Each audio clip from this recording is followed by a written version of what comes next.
Rasul, what up, yo? I'm gonna have to get on this one. Yo, the mic cane and Moor bite flow tight like Moor to blood moons full reflecting sunlight. At night, Moor's order of round table setters. I self-law, a master is more than letters. Vocal mudra, I write spells by spelling. Tone intelligent, no need for SETI yelling. Black power, most won't check what we're taught. Power is all illusion, it's all about force. Thoughts make magistrates bend, not back spasms. Active more stand on squares when that happens. Ancestors step out of realms into being. Pen one wizard, make them reveal eyes of lizards. Seeing, never doubt self, Allah and man will force one to inner, under and overstand. If man's hand can extend past Allah, what your ancient foremothers and forefathers are. You are with no doubt or contradiction. You are with no doubt or contradiction. You are with no doubt or contradiction. You are with no doubt or contradiction. You are with no doubt or contradiction. You are with no doubt or contradiction. You are with no doubt or contradiction. You are with no doubt or contradiction. I wear beads of Buddhist cause I know I'm as Asiatic a prophet. You think he's black, just stop it. Solomon said I'm black, belong to a nation. I respect that more than what black power's saying.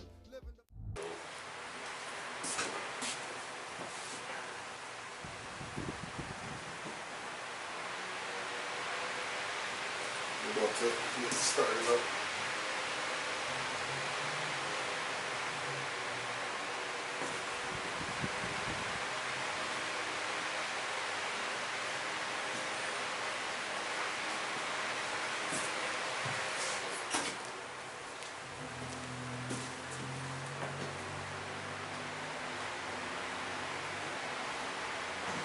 Yeah, let's start this off.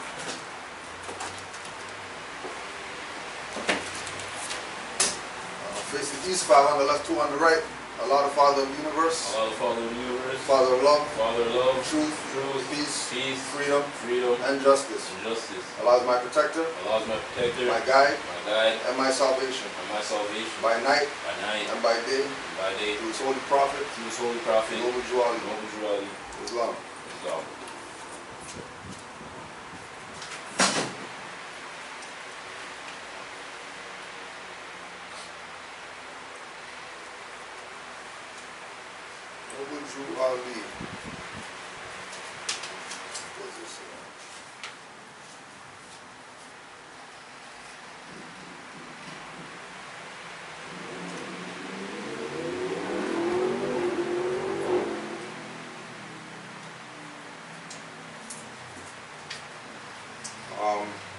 Prophet warns all Muslims, governors, ordered to be read at each meeting.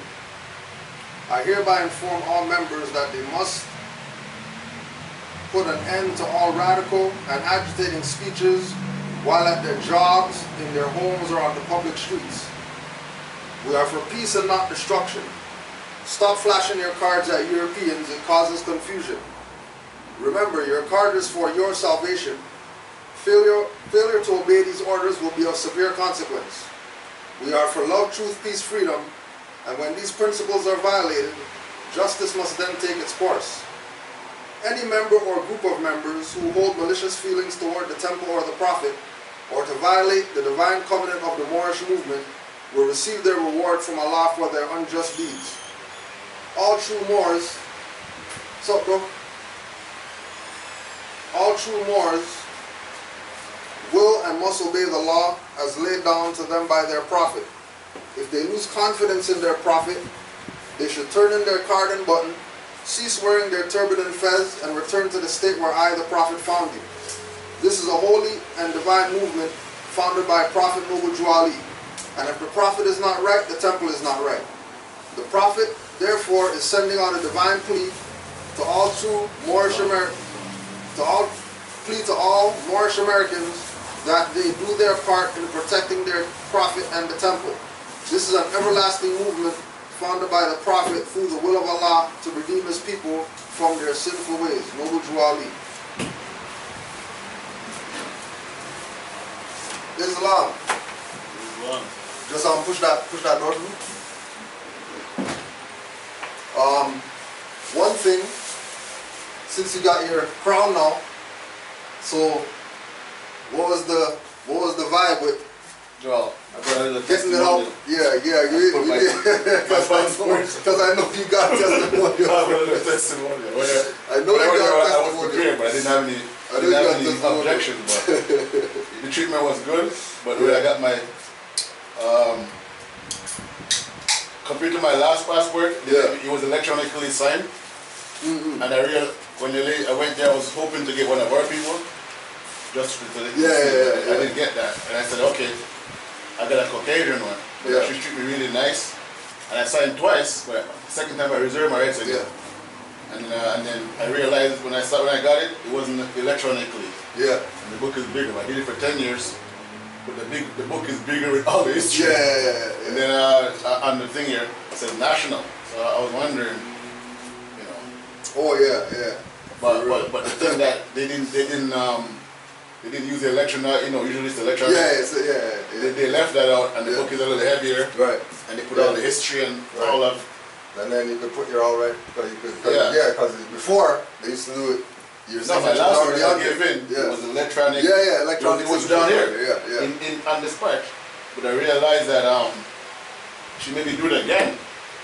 But she was probably testing me to see if I'm gonna reserve the rights again, right? Right. So I did it again. Yeah. You know, the only thing the man asked me was like, what's that hat? And I'm like, it's not a hat. It's a religious headgear. Now speaking about the hat, what you had anything since you had any? I just put it on today. Okay. So one of the things is when Brother Casanova Bay used to upload when Moors got their fezzes, just to get the reaction or whatever, right? Yeah. What was when the box came, pop the box or whatever like that, fezzes in there? What was the frequency? Well, like what did you go through? Getting the fez for the first time, more. You know what I mean? I felt a little bit more secure in myself, like knowing what it is. Yeah. And the fact that I personally, I read the whole study on the fez, right? And I read the book on the fez and everything, but it gave me a feeling of knowing what it really is and what it represents. It made me feel more connected. Yeah. And not having any fear. The fear is like, whatever fear that I had, it's like definitely gone now. It's gone, because I know the fez alone says something. Right. People who know what it means, they know what it is. Right. Right. But I just have to prepare myself, you know, just to say, somebody else to ask me something, which I know already, right? What I would say. But it gave me that feeling of power, like, you know what? I feel like say it's like when somebody passes on something to you and you know it's yours. Right. Yeah. So if anybody wants to come and say something to you, that's not yours. Yeah, you just like say, this guy, that's his stuff, and he said, this is mine. This is mine. There's no explanation of. There's no fear to say this is mine. Yeah. So and like I said, I know what it means. You know what I mean? He wants to wear it, but I'm like, I'm good. I mean, Quasi wants to wear it, but I'm telling him, I'm going to get him one. Right. Oh yeah, you know. He's going to He wants it on his passport. Of course. He wants it on the passport. I'm like, of course he does. Because your mom signs your passport, I'll just hold off on that. Of course he does. He wants one too. That's why he wears his. See, he wears martial arts thing. Yeah. Sure. That's what he does. Yeah. Almost like green belt. For real. He wants one, but I'm saying that's always done. Yeah. Nothing before it's time, man. You can't rush it. Yeah.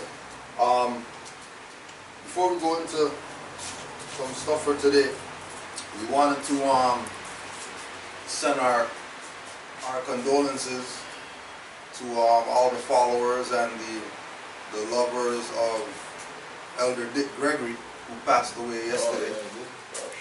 I can hear it. What do you mean, tell me? So we just wanted to put some quotes that he had out there, so that people could be inspired a little bit, because there's this thing going on that we recognize that people who don't have a status, people who are stateless, that want to play like they know something about Moors and they can, talk about this stuff, they eliminate them quick fast, right? Because of the influence, right? So we're gonna talk.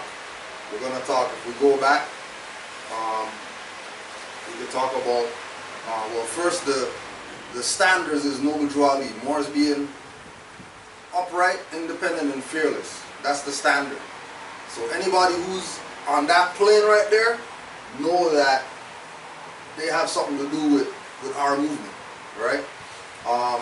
So if you say Bill Cosby, right, wanted to buy NBC, so Asiatics could have their own stuff, right?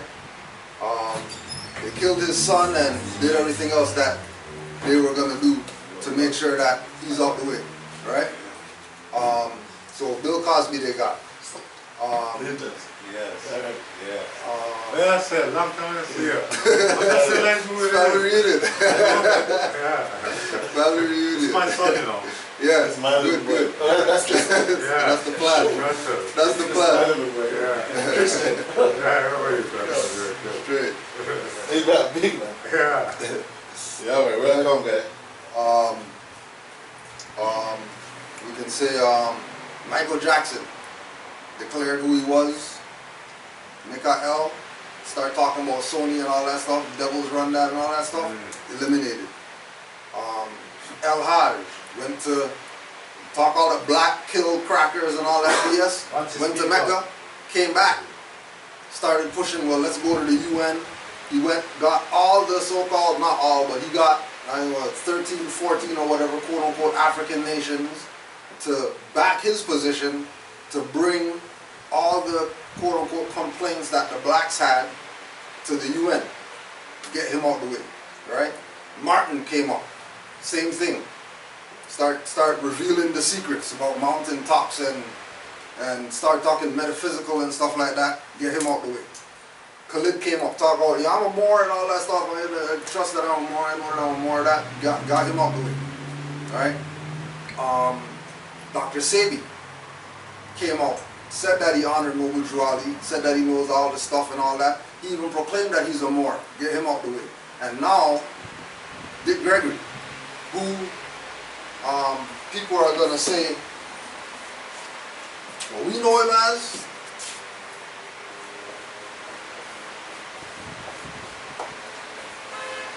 activist. We don't know him as civil rights, whatever, or comedian of the whatever, right? He was an activist. He was boots to the ground with regard to liberation of our people. He wasn't playing, behind somebody, kill crackers or whatever that hide behind somebody. He was actually out there, ran for president, all that stuff.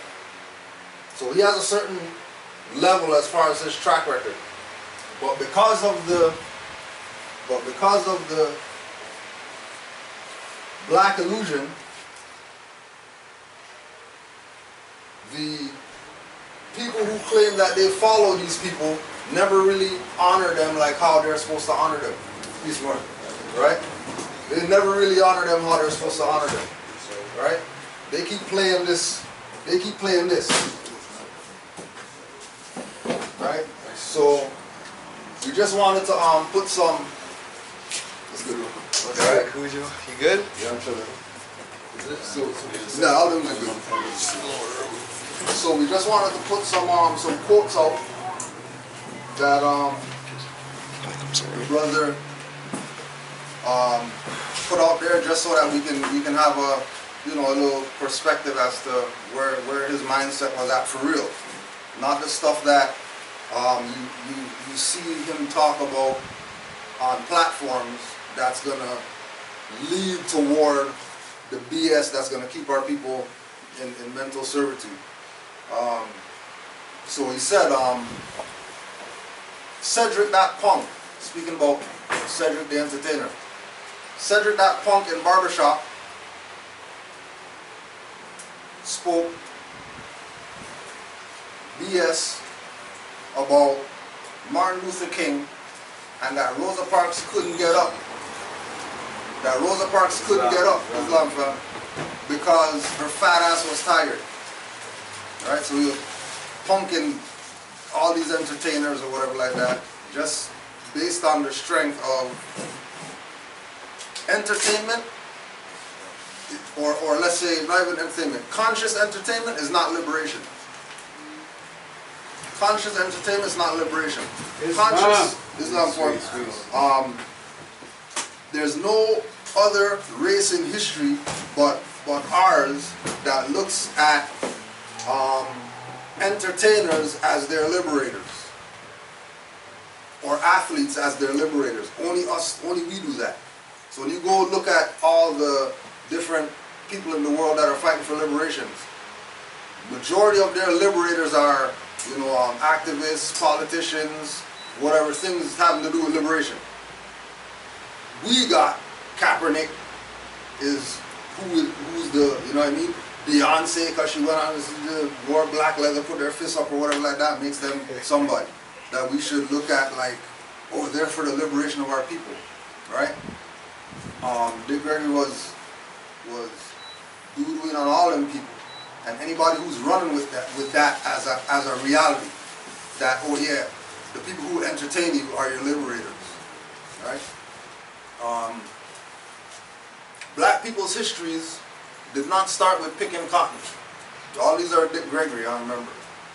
Don't sit quietly like your mamas and grandmamas. Human rights were about securing certain protections for the least of us, not ensuring token slots for some blacks. The state killed Jesus. You don't see that? King James, you niggas think you're so close to God that you don't even know God.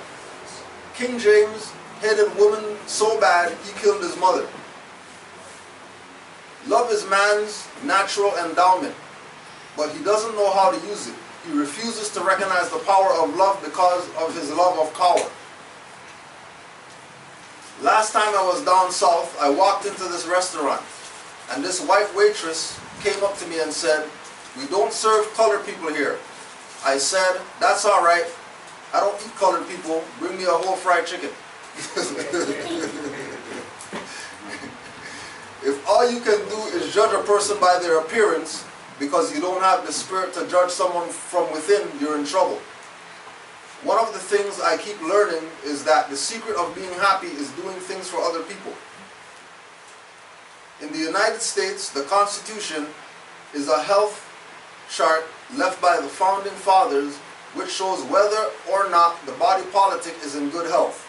If the national body is found to be in poor health, the Founding Fathers also left a prescription of the restoration of health called the Declaration of Independence. Remember, this is Dick Gregory, quote-unquote black guy. Everybody knows the activist, right? The Constitution is a health chart left by the Founding Fathers which shows whether or not the body politic is in good health. If the national body is found to be in poor health, the Founding Fathers also left the prescription for the restoration of health called the Declaration of Independence. Now remember when we were talking earlier about the trust and the idea of Noble Drew Ali setting up trust for the Moors and whatever else, right? The 101 questionnaire, the R authority at the back of the 101 questionnaire is also known as the Moors Declaration of Independence, right? So for the Founding Fathers, or for the Constitution to show that the body politic that was set up for everybody in North America is in good health, the Constitution will be what's used as the template to administer anything out here. Anything other than the Constitution lets you know that the body politic is not in good health, because they're not using the Constitution as the supreme law. They're going to make up stuff, make up acts, ordinances, whatever like that, and then say those are the law, and then have people run after those and void or not even deal with the Constitution being the supreme law. Alright? And again, the prescription for the restoration of health, as far as the body, the quote-unquote body politic, right? Remember, he's speaking metaphysically. He's talking about body politic and talking about good health. We know that government isn't a body, physical body. But to make the relation to that, lets us know that he was speaking metaphysical and that he had a level of metaphysical knowledge. He wasn't just some guy tell some jokes or whatever like that. He was actually, in his mind, he was actually into higher thinking. Right? Just being a Negro doesn't qualify you to understand the race situation any more than being sick makes you an expert on medicine. Do you know any nations that got liberated through entertainers and athletes? Why are the only people thinking athletes are liberators? Entertainers never liberated anyone. We are fools. What black folks are given in the United States on the installment plan, as in civil rights bills, is not to be confused with human rights, which are the dignity, stature, humanity, respect, and freedom belonging to all people by right of their birth. What price would God demand from the churches for having the audacity to lighten the color of his son's skin and straighten out his nappy hair? I was out there. I spent millions of dollars, my children's school money, and I gave it to the movement. So you ain't talking to some nigger. Peace, Mark. Liberation is for masses, not one person. The free man is a man with no fears. We thought I was going to be a great athlete, and we were wrong. And I thought I was going to be a great entertainer, and that wasn't it either.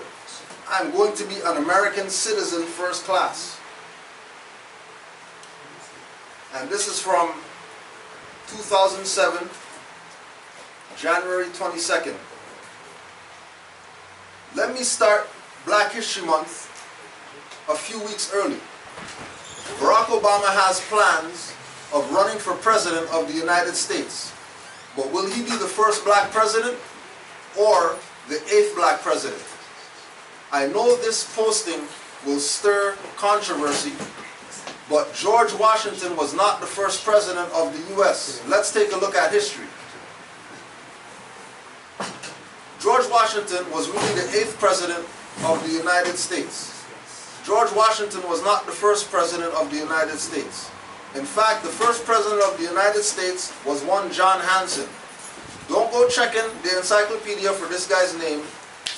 He is one of the greatest men that are lost to history. If you're extremely lucky, you may actually find a brief mention of his name. The new country was actually formed on May 1st, 1781, with the adoption of the Articles of Confederation. This document was actually proposed on June 11, 1776, but not agreed upon by Congress until November 1777. Maryland refused to sign this document until Virginia and New York ceded their western lands. Maryland was afraid that these states would gain too much power in the new government from such large amounts of land. Once the signing took place in 1781, a president was needed to run the country. John Hanson was chosen unanimously by Congress, which included George Washington. In fact, all the other potential candidates refused to run against him, as he was a major player in the Revolution and an extremely influential member of Congress. As the first president, Hanson had quite the shoes to fill. No one had ever been president, and the role was poorly defined. His actions in office would set precedent for all future presidents. He took office just as the Revolutionary War ended. Almost immediately, the troops demanded to be paid. As would be expected after any long war, there were no funds to meet the salaries. As a result, the soldiers threatened to overthrow the new government and put Washington on the throne as a monarch. all the members of Congress ran for their lives, leaving Hansen as the only guy left running the government. He somehow managed to calm the troops down and hold the country together. If he had failed, the government would have fallen almost immediately and everyone would have been bowing to King Washington. In fact, Hansen sent 800 pounds of sterling silver to his brother Samuel Hansen to George Washington to provide the troops with shoes. Hansen, as president, ordered all foreign troops off American soil, as well as the removal of all foreign flags. This was quite the feat, considering the fact that so many European countries had a stake in the United States since the days following Columbus. Hansen established the Great Seal of the United States, which all presidents have since been required to use on all official documents. President Hansen also established the first Treasury Department, the first Secretary of War, and the first Foreign Affairs Department. Lastly, he declared that the fourth Thursday of every November was to be Thanksgiving Day, which is still true today. The name of the article was called "A Black Man, a Moor, John Hansen, was the first president of the United States." And again, this is Dick Gregory. So if Dick Gregory is going to write an article talking about, or do a speech rather, talking about John Hansen, talking about Continental Congress, talking about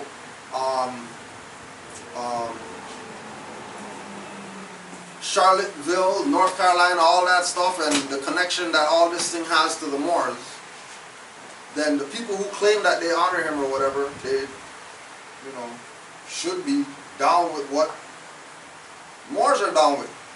If their boy is down with it, and he's black or whatever, and he knows that all the presidents before George Washington were Moors, and talked about it, and that's probably the least addressed statement that he's made by the so-called conscious community who say they love him, and you know, whenever the funeral is, they're going to want to go touch his casket and all that stuff and give honors, but they're not going to declare who they are.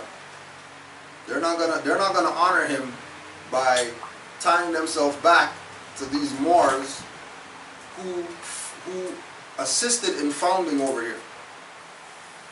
They're not going there, right? So we want to give honors to the elder for stepping up, you know what I mean, and putting certain things on the record so people can't be in denial, even though they're in denial.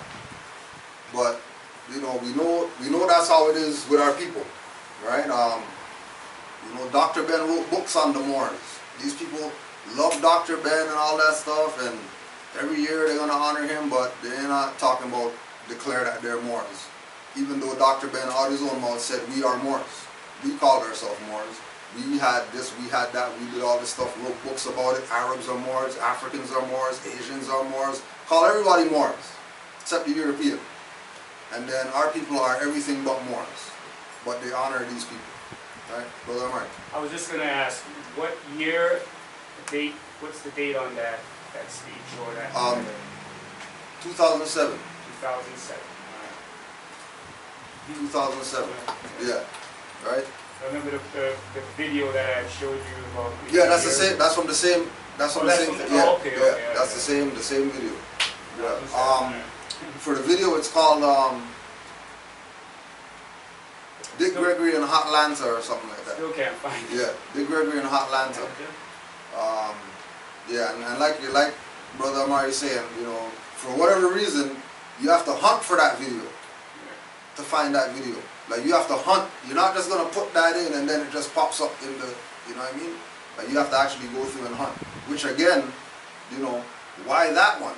How come all his other videos ain't nothing to find? Breakfast Club, that comes up first. You know what I mean? All these interviews that he did on all these different platforms or whatever, all those stuff come up. But the stuff when he's talking about the Moors and the history of the Moors and the Great Seal and all that stuff, can't find that. Or not can't, but it's harder to find than the others. Right?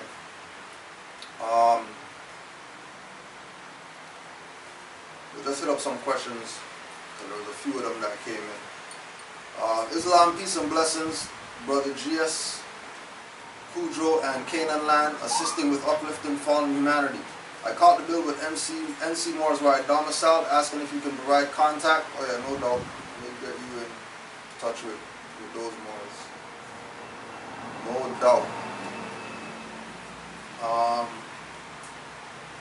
Brother Chico. More built.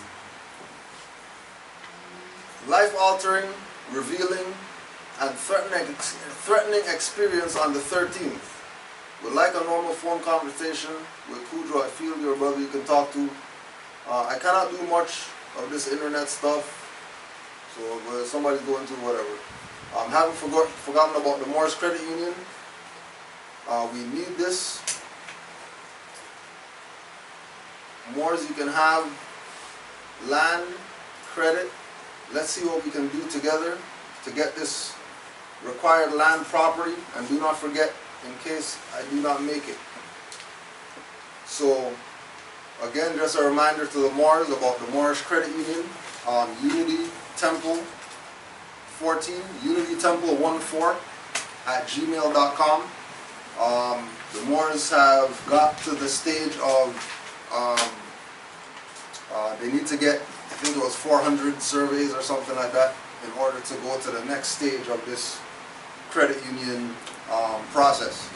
So right now they're accepting surveys, so you could contact them at Unity Temple 14, Unity Temple 14 at gmail.com, and you can send a message to Brother Kenneth L. if you want to get any information, if you want to get the surveys, if you have any questions or whatever relative to that. You know, reach out, because they're looking for people to reach out. Email again, please? Unity Temple 14 at gmail.com. Unity Temple 14.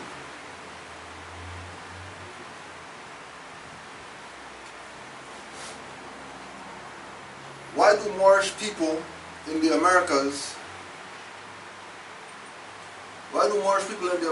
try to force black people to be Moors?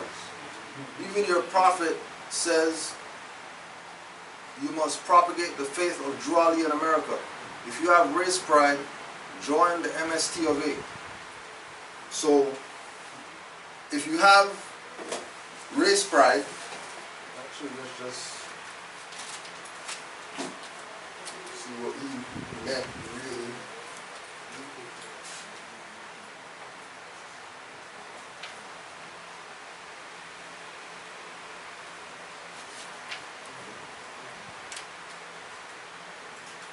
Now when we speak about Noble Juali and this idea of trying to make black people be something or whatever like that, you know, we have to get in our mind from the start that black people are fiction, colored people are fiction, African people are fiction, you know, anything identifying people other than nationality is a fiction, right? So for Goldmine, this was a YouTube question. For this individual to ask this question, they in their mind think that black people something. Like they think there's an actual thing called black people, or an actual people called black people. So that, you know, Moors are trying to make black people be something that they're not. But when we look at when Noble Juali presented to the Moors, he told the Moors that if you have race pride and love your race, join the Moor Science Temple. When you join the Moor Science Temple, in Act 6, the Constitution says that anybody who comes in must declare their nationality. If you're making a verbal expression about your nationality, that means you have it. You're not getting it when you come in the door. Like you're getting it, you have it already. So these people classified as black aren't really that. They're really Moors that fell to the state of black, African, colored, Negro, whatever. Right? Yeah, all corporate people. Right? So let's say you wanted to, like, I guess, make it legal, how would you go about doing that? For the actual, yeah. Like if I want to do that right now, like at this moment, that's why I'm here. Because I want to like declare my nationality. How do I go about doing that? Yeah. Go ahead, Mark. You say you want to declare it. Right. But you already declared it by saying you recognize it more, right? So Right. How do you make it official, like, right. like Well, the license and all right. that Well, the quote unquote official idea of it really comes with your knowledge base. It's official when it's official with you, right? But a lot of our people come into this information about nationality without wanting to know. They just think a paper, a card, and then then that makes me whatever, right? But it's really about what's in your mind, because your mind is supposed to be the paper is supposed to be an example of your mindset. Because if you say nationality papers, those papers are your personal papers. Well, when you get challenged by the authorities and stuff, you know, the challenge is or look at it like this. What if you never get challenged? True. You know what I mean? Because again, it's part of the mindset, right? That we've been trained to take somebody owes us something perspective, or somebody needs to recognize us, or somebody has to. We need permission to do. When it's not even really like that. If your mindset is that this is your land, right? You didn't come over here on a slave ship or whatever like that. We've been here. We got a flag that's 10,000 years old that's been here. Even now, when they found in Brazil or named Lucy or whatever, right? Predates the natives and all Yeah. people. Yeah. That's why I got into this stuff when I saw that. And they all look, and anything that predates natives looks like us. Yeah. Like on the Olmecs, right? All these. All right. So we know that we've been here, right? If we know that we've been here, then that should be the claim that we're making. That we shouldn't know that we're from here, but we're making claims about coming across somewhere with some Europeans who, during that time, they lived in barns and stuff like that. Where the slave ship were they bringing people over here when they live in a barn? Like who are they talking to on the international waters that understands grunt, grunt, grunt, grunt, grunt? But they didn't have no language or nothing like that. All right, so how are we in the mindset that they brought us over here, right? Brother Moses, we were just talking earlier about how the first slave master was a brother. The black guy. Just the other day, And the Europeans know that. Yeah. That's why they fired John Beck from Fox. Exactly, because he told the story that you're not supposed to be out there, because there was a reconstruction of history. Well, you kept saying that like the loser of the war wrote history or whatever. Exactly. Right? But then they're gonna diss Glenn Beck or whatever. You fired him. The European and you know what I'm saying? Our side though. I'm saying our people. Yeah. They're gonna look at him like, oh, he's not telling the story because it was really Europeans or the first slave master and whatever like that. Yes. You know what I mean? Like we were the first ones. Everything. Right? But we own more slaves than everybody else in slavery too.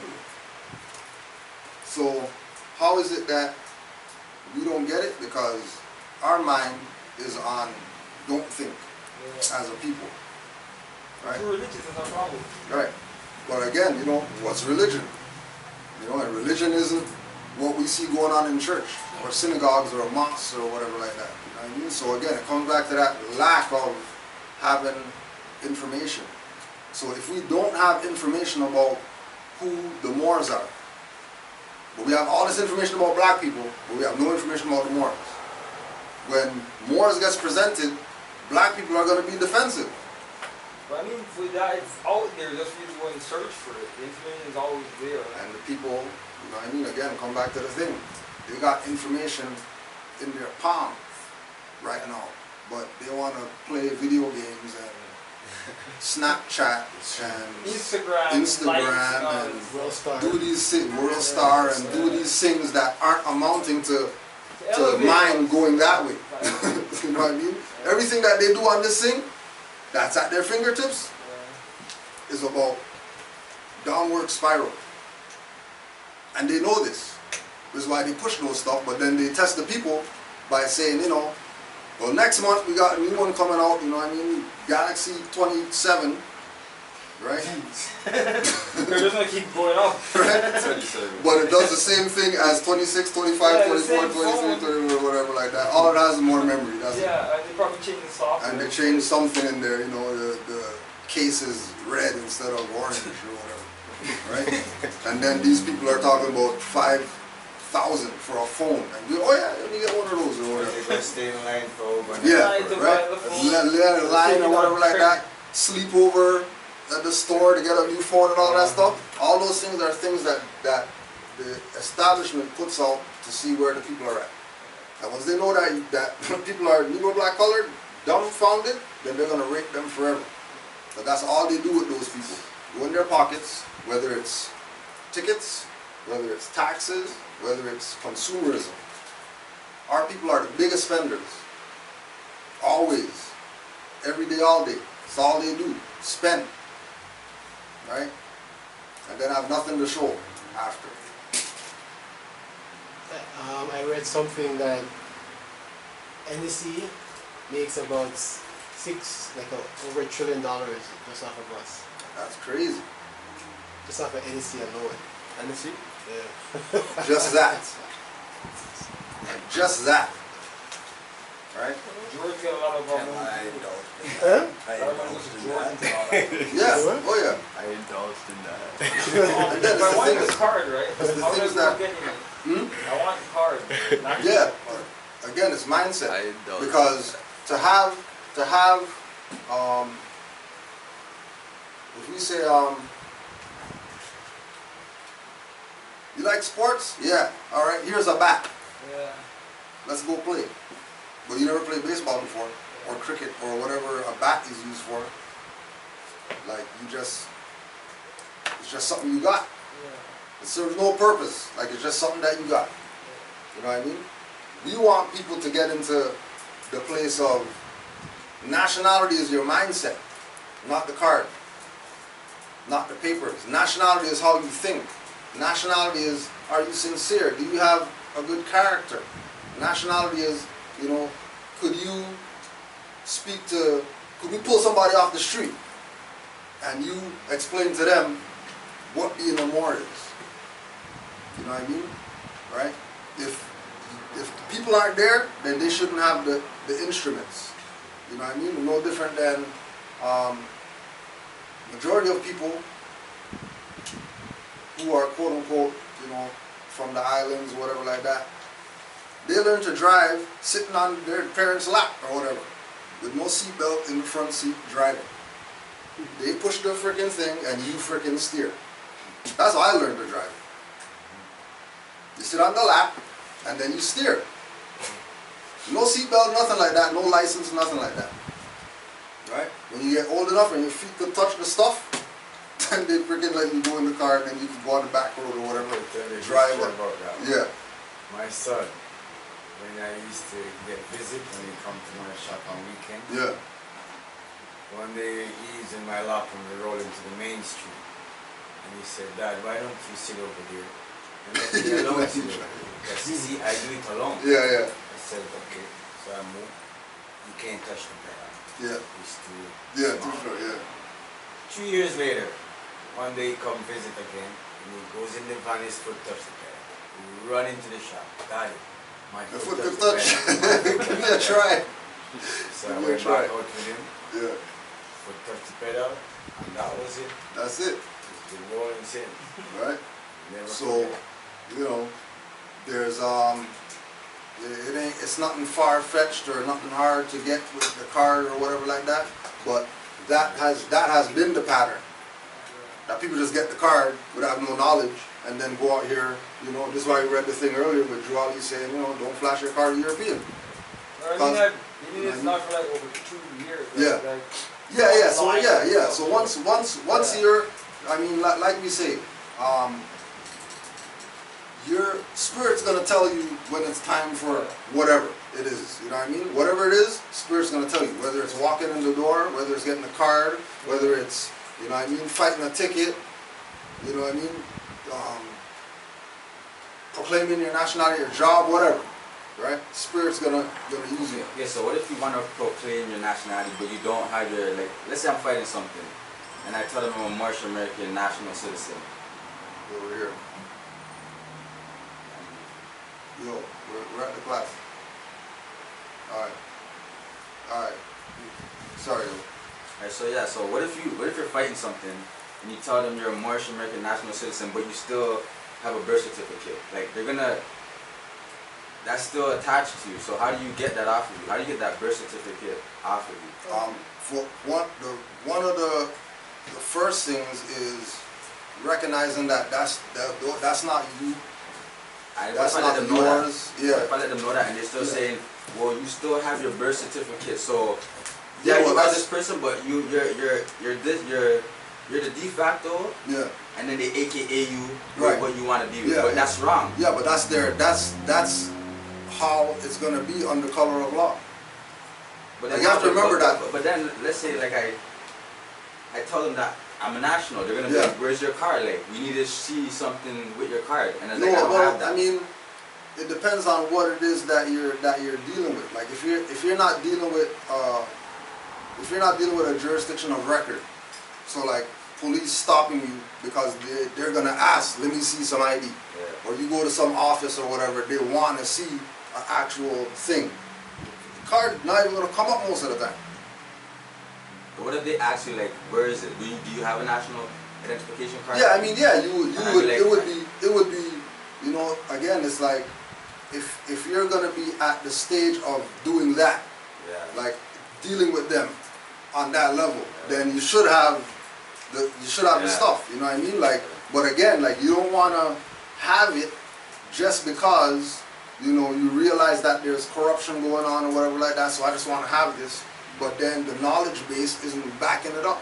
What if I'm at that stage now? And Yeah, if you're there, then, okay, then- yo, I'm a yeah, Martian if American, you're- but I don't have that. Like, that's Yeah, gonna I be mean, like, you know, get that. it's based on you're now the ID. Yeah. Like, why you need an ID when I'm in front of you right now? But can't Like, they what do you still, want? can't they still use their rules and No. regulations against you once you're still attached to this to that birth I mean, certificate? yeah. Well, I mean, there's no once we're attached, like you know what I mean, like in that context, because they're colored, they're fiction, Yeah. so you can't be attached to a fiction. You can't be if you're real, you can't be attached to illusion. But there's Like no point you in can't being- be on stage and then hologram Tupac's on stage and you're thinking that hey, I'm up here with Tupac and me and Tupac are balling or whatever.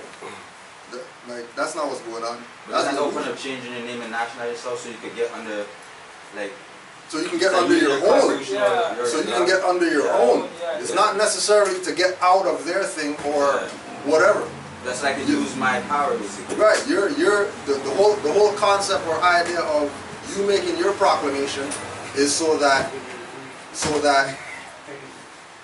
you can line yourself up with your ancestors, line yourself up with great God of the universe, line yourself up with, you know what I mean, the history of your ancestors or whatever like that, you know what I'm saying? Because it's really about us. It's really about, do we recognize, like people say, oh, well, you know, does the European recognize the Moors or whatever? People ask them questions, you know what I mean? Do you recognize the Moors? Do you recognize yourself? Forget the European, because we can go and we can go to the library downtown, we go to the reference library, guaranteed, we'll go in there and we'll pull 50 books off the shelf that Europeans wrote about Moors. Guaranteed, no questions asked. Right? I want to add to that. Yeah, Mark. What the Moor was saying about, I mean, showing your card for stuff, right? I remember before I had my card, I was using the temple cards to get off get off tax off purchases, and even income tax, right? And it's yeah, so it's not like it's not about the card itself. The card is good, but like you say, the knowledge is what's really more important. It's not even that you know a lot. It's just people could tell when you are believing something. Yeah. You could tell that If you're you're not. on it. Yeah. They just know that you're on it. They just know that this guy is he believes in what he's saying, or he's exercising. And again, like you have to remember that the colonial people are colored. They're fake. So that's really only how they can come. Like they can't come real with us when we step up. Like if we're fake, then they'll be fake with us all day. They'll have conversations, give us grant money and all that type of stuff, right? They'll push the black hard. They'll fund us and all that stuff. We start saying that we're Moors and all that stuff. Immediately they don't want no conversation. You know what I mean? You need to prove whatever. They need nothing to prove that we're black. Yeah. You know what I mean? Like they never ever. When we said we're black, they never said, let me see your ID to prove that you're black or whatever. They didn't let me. It's true. But as soon as we say that we're Moors, now they want to see papers, they want to see ID. Because You know what I mean? I did all of that, right? And then It's that's like- what they're coming at me with. So it's like, Yeah. how do I go from there? I think it's like it depends on what kind of situation you're into, right? Because like when I first came into the movement, like I got the nationality card and I was just like all over the place. Like I was just like happy that I got the nationality card itself, but it's like the perspective, like these guys are saying, right? Like Cujo said, like lectures long time ago. It's saying like they could tell if you're moving like a slave or if you're in your right person. So like basically like when I was going to court, the best thing that worked out is showing them hours. You have a right to like, you know what I mean, to do hours and stuff like that. Like you don't want to just like just because you're a Moor just feel like they're just gonna like you know what I mean, they're gonna bow to you, you know what I mean.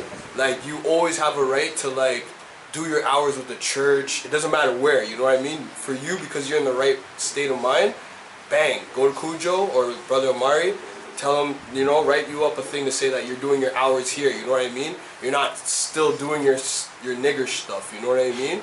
And then after that, you could go on from there, you know what I mean? It's not just about battling them and sending them paperwork and stuff like that. Like, first you gotta, you know what I mean, start studying, learning about yourself, and then they're gonna see that your frequency and everything is changing within yourself, you know what I mean? It's like we always bring up the example of the quote unquote UCC Moors who got caught up because they went through the UCC process, everything worked and stuff like that. They got the Secretary of the Treasury sent them all the stuff. They had the everything, right? As far as using the birth certificate and the social security number and discharge and whatever like that. So whatever went down, they got caught up in something and they went to court. And the judge told them straight, well, it seems like you guys are having, you know, like a grand old time or whatever. You know what I mean? Like you got cars and houses and you guys didn't do anything for community or whatever with all that stuff you got? And you guys didn't, okay, so let's just check or whatever. So he's going through your stuff, all right? Showing them what they got. Like they got this, they got this, they got this, they got this, they got this. You guys never built a school or anything like that? You guys have all this credit, whatever? You never did anything like for the community or whatever? Threw the book at them dudes. Just because. They had their status and all that. But as soon as you start going over the line in your correct mindset, but you want to do nigger stuff, then that's automatic. That's going to fall on you with whoever is going to be the one adjudicating. You know what I mean? It's no different than, you know, it's like when people were, a few years ago, people were attacking me about being police. Because, you know, as Moors, we shouldn't be talking to police, right? So we had this community meeting where the community is complaining about police discrimination, you know what I mean? Having to fill out cards, having to do this or that, you know what I mean? Every time they you know, police approach them, you know, it's something, right? come to find out that the community, and it was a police that put me onto this, right? How this community was set up was that if anybody's in the jurisdiction of that building or whatever, right? Police had authority from the building to question anybody. All right? So, people who literally had no issues, had no problems or whatever like that were defiant. You know what I mean? Like, they don't want to talk to them, they're police, you don't have the right to ask me questions or whatever like that. So my logic was, well, you know, you do something, you got something to hide or whatever. Nah, I'm just going home or whatever. So then why risk getting your ass kicked? Because you know these people are kicking people's ass when they don't give them the stuff. Like this is what led to the meeting. Because there people are getting abused because police come to them, they don't want to give anything, you know what I mean? And then they might get roughed up or whatever, they're mad. Well, how about you just freaking tell them, like, why do you fear them? Your attitude most of the time with the cops. You know what I mean? But yeah, but it starts with us. Yeah, it's you. Because our attitude, Your attitude is what they already know where we're gonna go, which is why they do certain stuff. You know what I mean? They're like, you know, like back in the day, you would literally see Popo go in his pocket, take out whatever it is, crack, weed, guns, whatever, push it in another dude's pocket and say he had something. Right? So we know how they do. There's not no secret how they get down. But if the landlord didn't tell you people that these highwaymen have a quote-unquote contract with the building, they have a contract with the building to go stop anybody. Either move so you're out of that jurisdiction, or deal with what you got to deal with. Now, it was the conscious people, right? It was the conscious people who were most against talking to police. And then it made me come to the realization that these people are cowards. They're not black power, nothing like that. QEP gun club, kill crackers and all that stuff. These dudes are punks, all of them.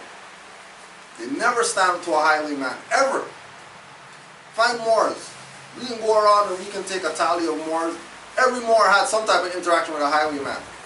And actually said, you know what, yeah, I'm going to talk to this highwayman right here. You know what I mean? I'm going to show my nationality card. I'm going to do whatever it is that I should do as a Moor.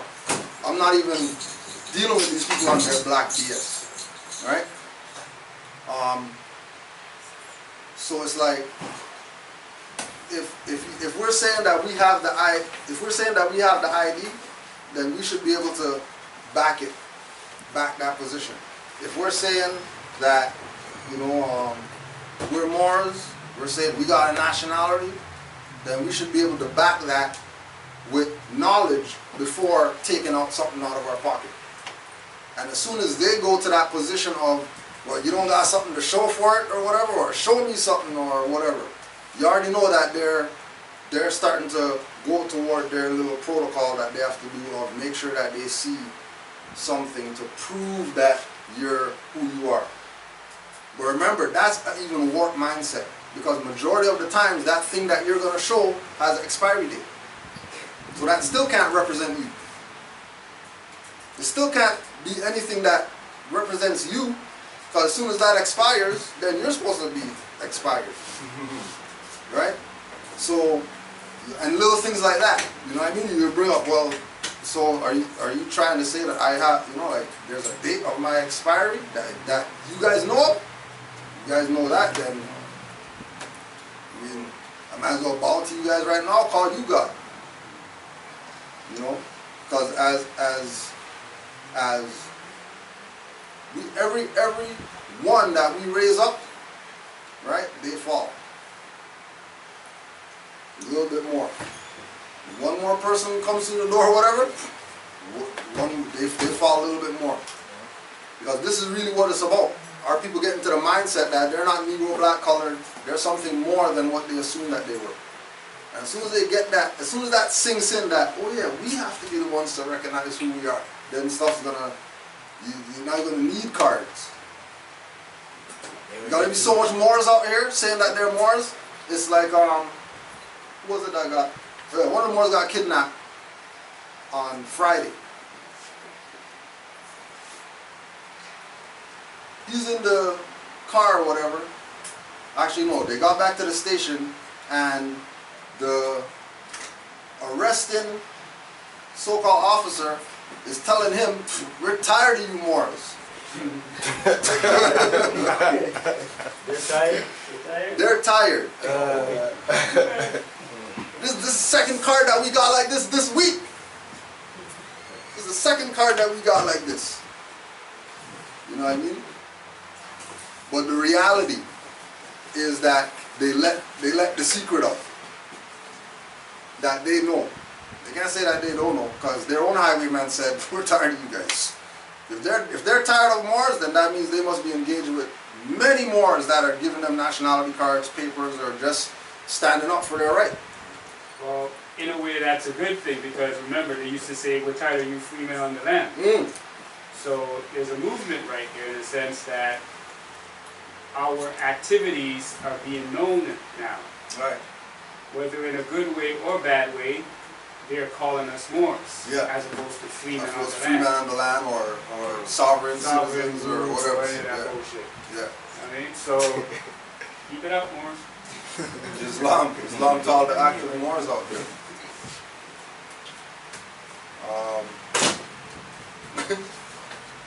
Sister Sakira L.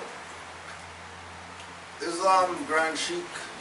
I came across a post on Facebook claiming that there's no such thing as a Grand Sheikh or a Sheikh. It was posted by a Moor that usually is on point with the information. They share so many unstudied Moors, we're jumping on it as if some big truth has been uncovered. From my studies, it is safe to say this one is a bust. Below is a picture with the statement, and I posted the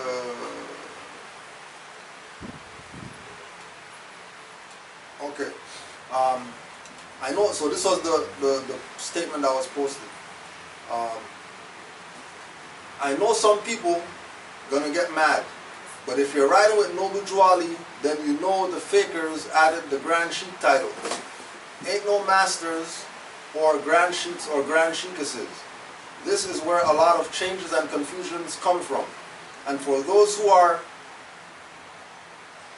in cliques, think wisely before you come on my page, because if you come with anger versus truth, I will expose you. So if you like your fake titles, don't come here without being able to show me where Noble Juali created Grand Sheiks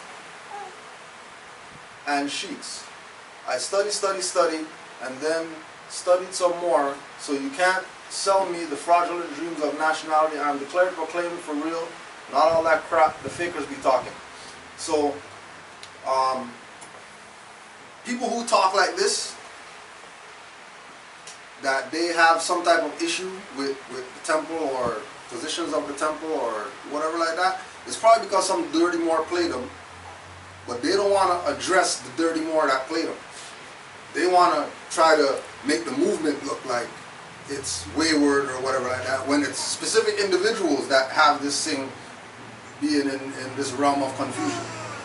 Right? Specific individuals, but it has to be the individuals who get played to address the individuals who played them. Don't throw the movement under the bus because some dirty Moor played you. Take that dirty Moor, hang him from a light pole by himself. Like, don't get everybody to think like, you know what I mean, something's wrong with the movement or whatever like that. Now, with regard to the Grand Sheiks, whatever thing, now because of the misrepresentation of those positions, I can see where this individual's mentality is coming from, that, you know, Grand Sheik, Noble Juali didn't bring that or whatever. But we know that from the mysteries of the silent brotherhood, that the priesthood is dead. Because the position of priests is now on the people to be their own priests. But if you're still waiting for a priest still, you not realize that you're your savior? There's some saviors coming out there, then you're probably going to be a slave forever. If you don't recognize that you are the one that's going to save yourself, more than likely somebody's going to be your enslaver. And more than likely they're going to have turban and fez on there and look just like you. Because European already knows slavery is abolished or whatever like that. And they're denouncing their U.S. citizenship going back to Europe. That's the position they're taking with regard to the fall that's happening. Right? And then Negroes are going to stay Negroes, which means that they're going down with the ship. People who came over on a slave ship, whatever like that, they're going down with the ship. Anybody who says that they're white people and all that stuff like that, they're going down with the ship. People who say that, claim birth certificates and stuff like that, they're going down with the ship because birth certificate is part of this ship, right? It's not some separate thing, right? So it's like, the more that, like we're saying with the people coming in, the more people that come in, the less power they have, right? But the more people that also wake up, the more people are going to be talking against us. More people realize that they're Moors, you're going to hear more people talking about you're not Moors. And there's no such thing as Moors. And why are Moors forcing black people to be Moors and people talking crazy? And with ones that are in the know, you just have to realize that, like Juali said, there's only going to be a handful saved and fingers left over. So when the karma wrecking ball comes back with those people who are talking BS about this or whatever, make sure you're not near those people. Because you're going to get their stuff. You'll receive their judgment. Just because you didn't take the position of making sure that you didn't take the position of making sure that you know. The whole point is making sure that you know. Once you know, then nobody else can play you. If you don't know, then there's a possibility that you're going to be played. High possibility. Because like we're saying right now, they got Moors out here right now that's telling people 5,000 for some paper. Oh my gosh. Right? And it's not like we ain't put it out that these people are running a fraud. I mean, we put it out there that this is what's going on. And then, just like Buddy, people are looking at that across the board, like, oh, all the Moors, that's how Moors do. That's not how all the Moors do. Those are specific Moors that are jealous of Juali's fame and mobility, and they want people to be confused with this information. I don't know what they're getting for people being confused, but I guarantee that this idea of them being confused is really on them, right? Brother Orville. Peace and love. Yeah, man. So on Monday was my day off, so I was at the resource center photocopying some information and some other stuff, some other information to send out. And I saw this Moor that used to go to school back in the days. And I saw at his desk, he had a proclamation. So I said, oh, you're on the Moor? He's like, yeah, I'm on the Moors. I'm like, yeah, so, we're just talking, whatever. And he's like, yeah, he's up in Brampton. He's running with, what's his name, Cameron? Yeah. Cameron? Fraud guy. Fraud guy. 5,000 guy. Yeah. So then after, so I'm like, so I'll show them, like, yo, those guys are a bunch of crooks, right? He's like, oh, they didn't charge me that. I'm like, okay, whatever. But you showed me his authentication of his birth certificate. Yeah. And how the Governor General sent something to basically give them authority or something like that. But when I was looking at it, I'm like, the Governor General's name was like some Indian or Shikish name. I'm like, that's not the Governor General name. I know for sure Governor General is something Johnson, Yeah. right? I'm saying, it's like, oh yeah, he's just representing, but it says here Governor General. Right. So like, Clearly we're misrepresenting. so I'm like, bro, that's not the Governor General's name. I know that for a fact, right? So But wait, just to sorry. He didn't even check it for himself? I don't know. It was probably already on the They, paper. they never do. Oh, man. They never do. But again, this is the same thing with people who come into this not wanting to learn. Right? Moorish Science Temple of America is a school. Moorish science is a subject. Moorish science is a subject. I don't understand how people expect to learn the things that more need to know at our age and stage when we should have known it from we were born. Right. Sucking mom's breast, we should start to know it. You can't know it now, you gotta study real hard to know it now. So it's not, you can't stop. You can't start because we're behind. We should have started from babies, and now we just started. And think you're gonna run and think you have it all. No man, we just started to roll and we just have to keep studying much. All that they teach us from baby, it's wrong. Technically, it's wrong. For one thing I know for sure, school never teach me to read, school never teach me to count. I learned that before I go to school. Never teach me to read nor to count. And all the rest is just to keep us down. So now you gotta just... Yeah, and then with regard to the now we know that even though the priesthood is dead or whatever, right?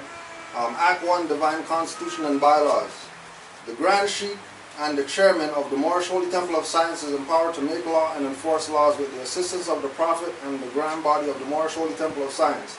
The Assistant Grand Sheikh is to assist the Grand Sheikh in all affairs if he lives according to love, truth, peace, freedom, and justice, and it is known before the members of the Moorish Holy Temple of Science. Drew Ali made this. So if Drew Ali made this and it says Grand Sheikh in there or whatever, then clearly somebody has a problem with a Grand Sheikh that they don't want to address that Grand Sheikh. Because Drew Ali brought those titles. So for somebody to say that, there's no such thing as those and all that from the perspective of like they never existed during Noble Drew Ali's time and people made those up, that's a fiction. And again, we're telling you, we know that this individual had a problem with a Grand Sheikh, right? But because of the we'll say thug nature of dirty Moors, majority of people don't want to say anything because they don't want nothing to happen to them or whatever. They don't want to get jacked up in a corner with some individuals who were really down with Noble Drew Ali's assassination and all that are still around today. Right? Because as soon as you start revolving around Moors who are in the know, you automatically know who you shouldn't be around. Because when we look at the whole thing with King Alfred plan and the infiltration, and they talk about all the black organizations or whatever that infiltrated, this is not something just secluded to Moors that, oh yeah, only Moors had agents. Like everybody had agents. UNIA had agents. NOI had agents. NAACP had agents. Rastafarian had agents. Like everybody had agents among them. Right? Because everybody knew that once the people that are classified as Negro, black, colored start doing what they never did, read, people are going to have a problem with these people. Because, it's real that we, because of melanin in our eyes, we see different. Because of melanin in our taste buds, we taste different. With melanin in our ears, we hear different. If we have melanin in our brain, then that means we're going to think different than other people out here.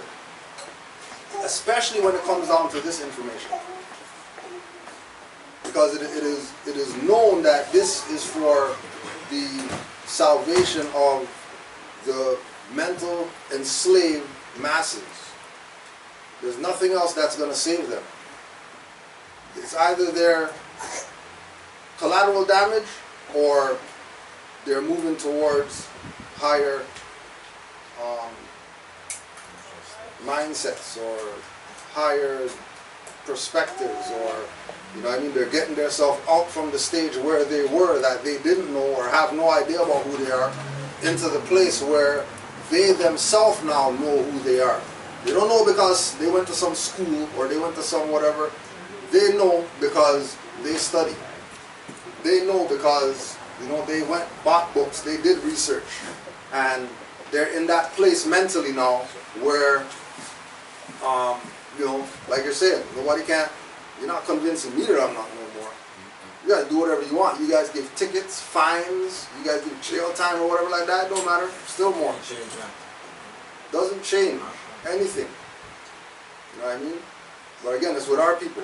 Our mentality is what has to change. Once our mentality changes, then we'll see our environment, our conditions change. To know that we are not the tenant anymore, we are the landlord. Exactly. And the landlord's coming back for the stuff. You know what I mean? Any questions, comments?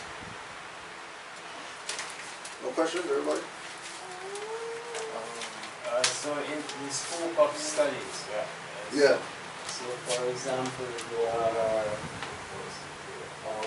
there's also what's in here at present time, is there a curriculum that is distributed to brothers and sisters Well, as a type of study? As far as the curriculum, we would go with telling Moors what to study, right? What to study and how to study.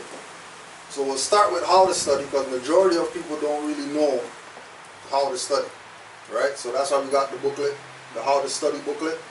You can also get that at rvbaypublications.com. And then the what to study, you get that. Brother Amari has a handout that he gives out that lets you know what I mean, from different dictionaries that you need to get, you know what I mean, where your mindset has to be when you're going into the idea of reclaiming the birthright or getting your information back that was lost. If we put this thing into if we put it in a curriculum like that, you're looking at, you know, going back to Kemet and you gotta do, you know, 40 years of school in order to qualify yourself. And we're too far behind for that. So we just take people's hand and we just throw them in the deep end. They say they could swim, so go swim.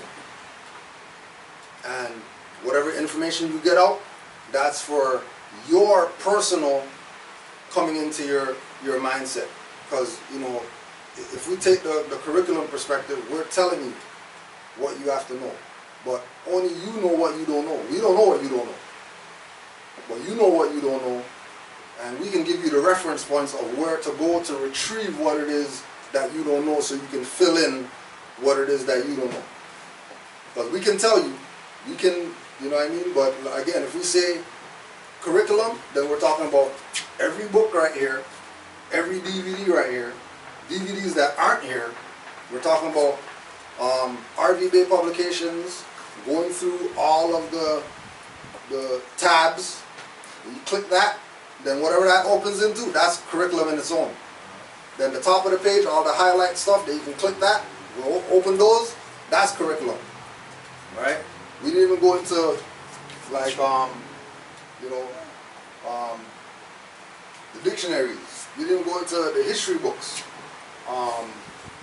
You know, like the curriculum is vast, super vast. So like this lecture is a part of the curriculum? This is more of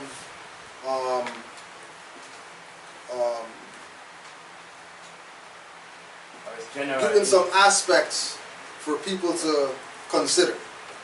You know what I mean? Yeah. If we're saying curriculum, then we're talking about this is 24 hours a day being at this spot. That's how much curriculum that we need to present. You know what I mean? Yeah, man. One thing I realized with myself was that growing up in the school system, they would make us take a lot of notes. But it's like when I was taking these notes, it's not that I was really trying to study what I was writing. But at the same time, I'm pretty sure the European knows that we're not really trying to study what we're writing. So I believe that the whole fact that they always made us take notes was so just it got imprinted onto our DNA. Yeah. Because it's not like anything they taught us wasn't true. It was all true. But it's just it made a imprint. Right. So if we only wrote notes about our stuff, only Moorish history, just always write notes. Right. Yeah. Just always take down notes. It will imprint. Yeah. Because they only taught us their side, which is true.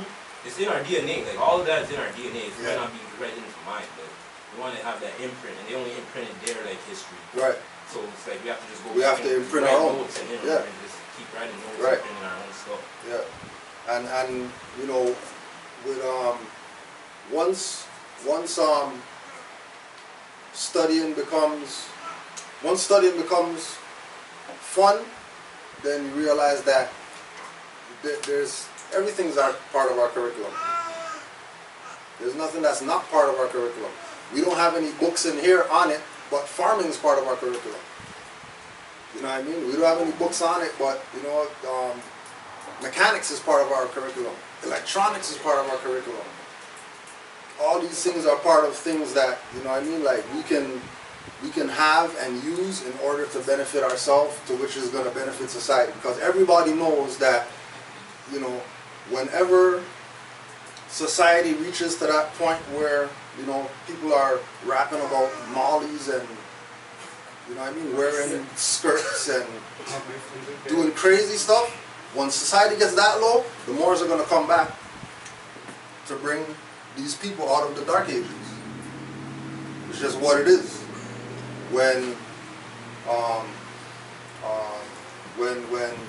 Visigoths came, Moors came. There were. When you look at so-called the Jewish claiming of Palestine, it was Moors. It was the unconscious Moors of Liberia that qualified them to be Israel. Because those people were in the bottom of the barrel, had no home, nowhere to go, nobody even wanted to accept them in. But they went to some Asiatics, and the Asiatics were like, oh yeah, you guys, yeah, we're gonna get you guys to take Palestine, go right ahead. Because, you know, the same way we got Liberia, it's the same way that you guys are about to have Israel. So we'll back you, because we're a colonial jurisdiction as far as Liberia is concerned. Right? So I mean, if we're gonna take the position of having power or doing anything is going to be based on us, right? For example, Brother Moor brought this up in the week. This is Monday, August 14th.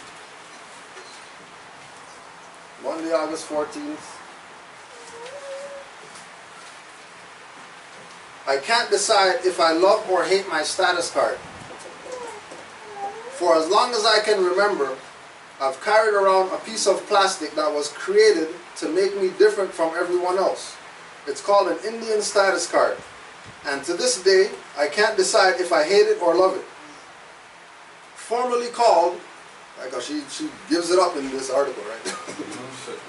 Formerly called the Certificate of Indian Status, the card is a government ID that gives quote-unquote registered Indians access to benefits such as dental care and tax exemptions on reserve for certain purchases. They were created under the Indian Act in 1876. that was designed to control everything indigenous people did. It covered Indian status, land, education, resources, wills, and so on. It was meant to assimilate First Nations and punish them for living their traditional ways. In the Acts earlier days, women who married non-status men or people who earned a university degree would lose their status. There are times I think my status card is useless and nothing but a race card, because it was made from an act designed to oppress indigenous people. Most of what I've ever really got from it are the stereotypes and confusions that come with it. When I was a teenager buying clothes at the mall in Thunder Bay, I was checking out a busy store and took my status card. Immediately, I heard a loud sigh, complete with an eye roll from a white woman behind me. Then when I turned 19, I tried to use it to get into a bar and was denied because they didn't accept it as a form of identification. What is more of an annoyance than anything is the mix of questions that comes with trying to use the card, whether it's at a mall or a pharmacy. Moors know what we're talking about, right?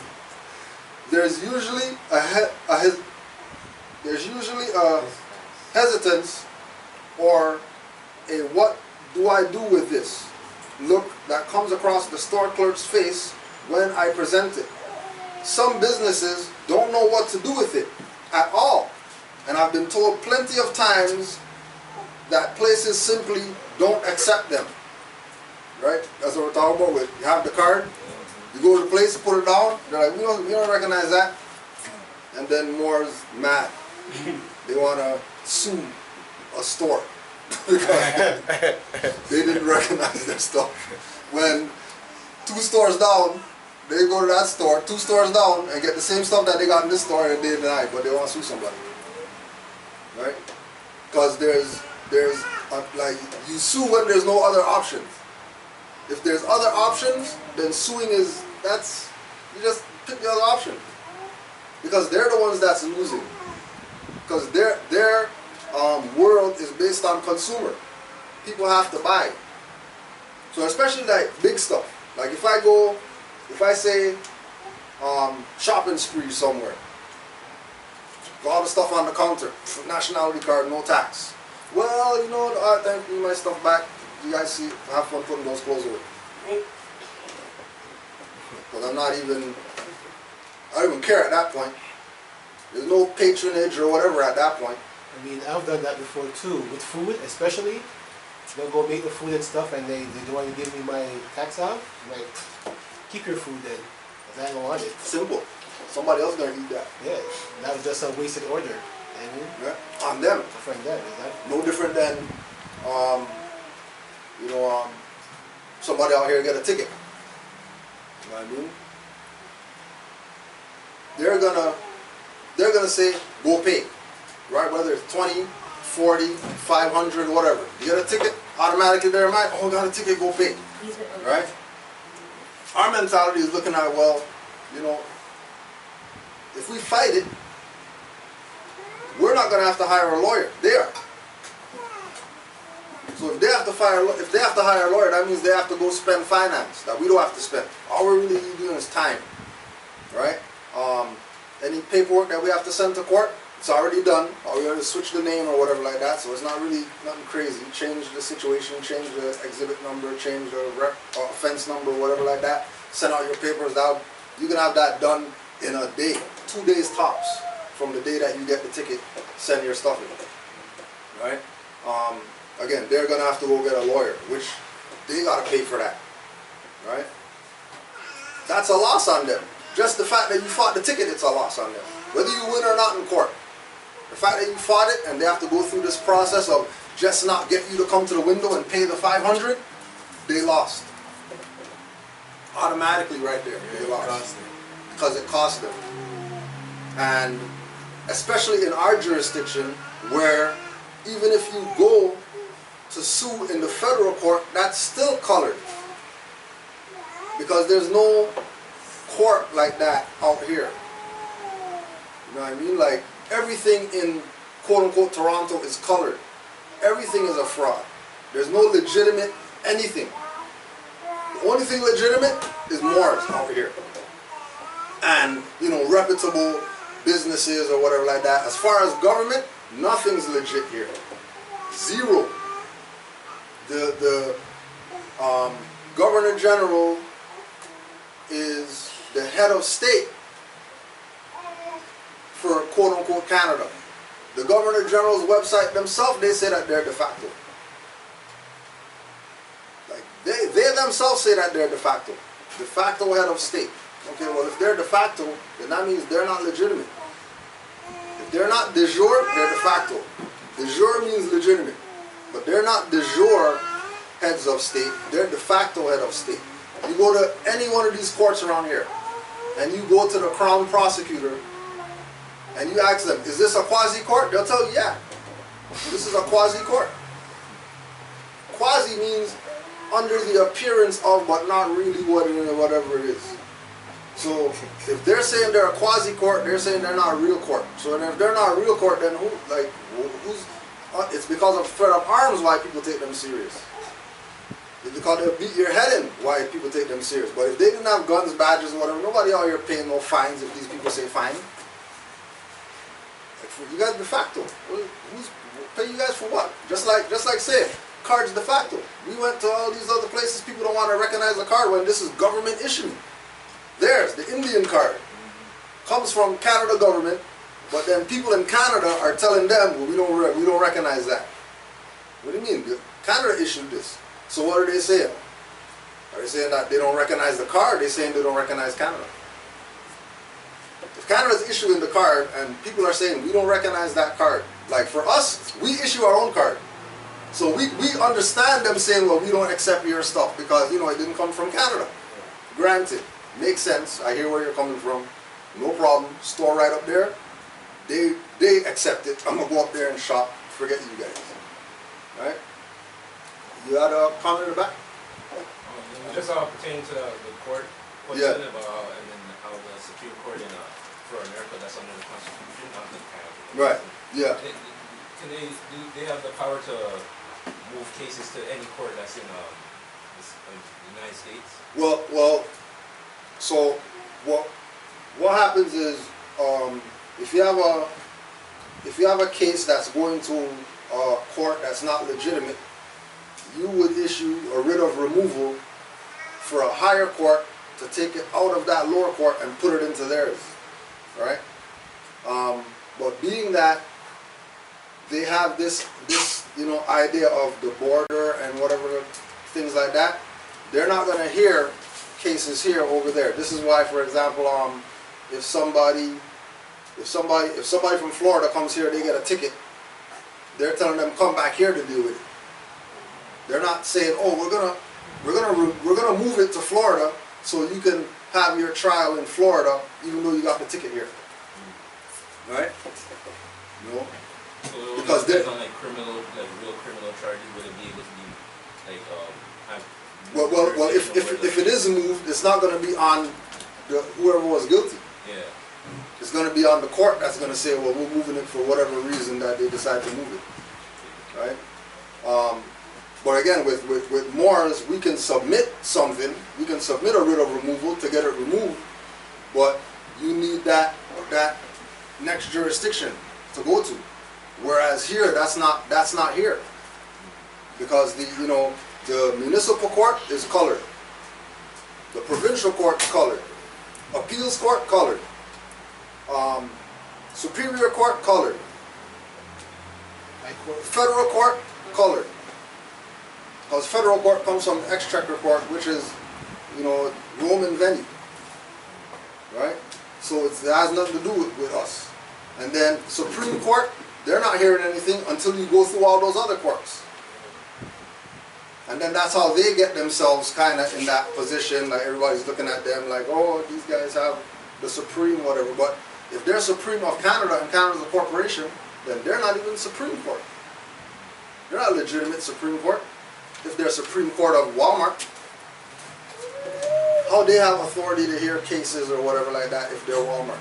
And why are people even considering them as court? if that's a department store.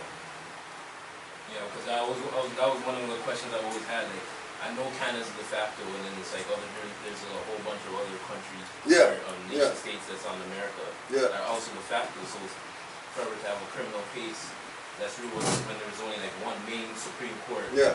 So would they move it to like fit the jurisdiction that I'm in, or that's what I always wondered. I mean, you know, that would only be known in a de jure venue. Like that wouldn't be, because in the colored venue, even with when you look at appeal, you'll go to municipal court. Whatever happens, case doesn't go how it was supposed to. Okay, you say, you know what, I'm going to appeal this, right? When you go appeal, they're going to send it right back to the lower court again. Then you go through the same stuff again that you just went through. Because these guys are playing, you know what I mean? Like, you know, they have to front like they're the authority for international people looking, right? Then they have to front like they're the authority here for people that is here. But if you call them on their fraud, international people are going to be like, oh yeah, we know that those guys aren't real. We know that's a Commonwealth or whatever. Like they know that this is not a country over here. Especially those South American independent states. They know that over here is not really a country.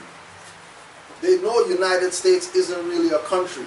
But they also know they got, you know what I mean, NAFTA and all these things that you know, they got themselves into that has them trapped, having to accept these fraudulent people as legitimate, even though they know that they're not legitimate.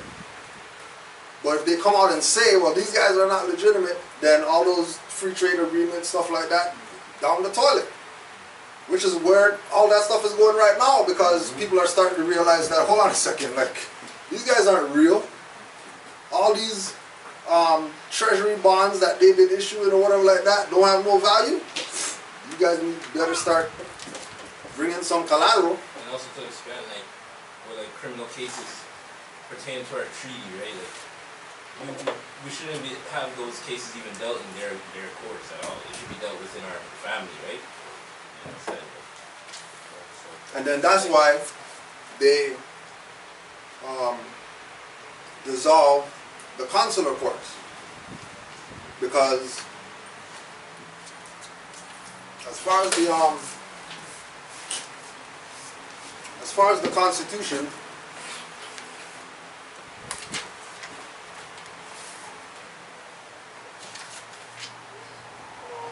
Constitution for United States.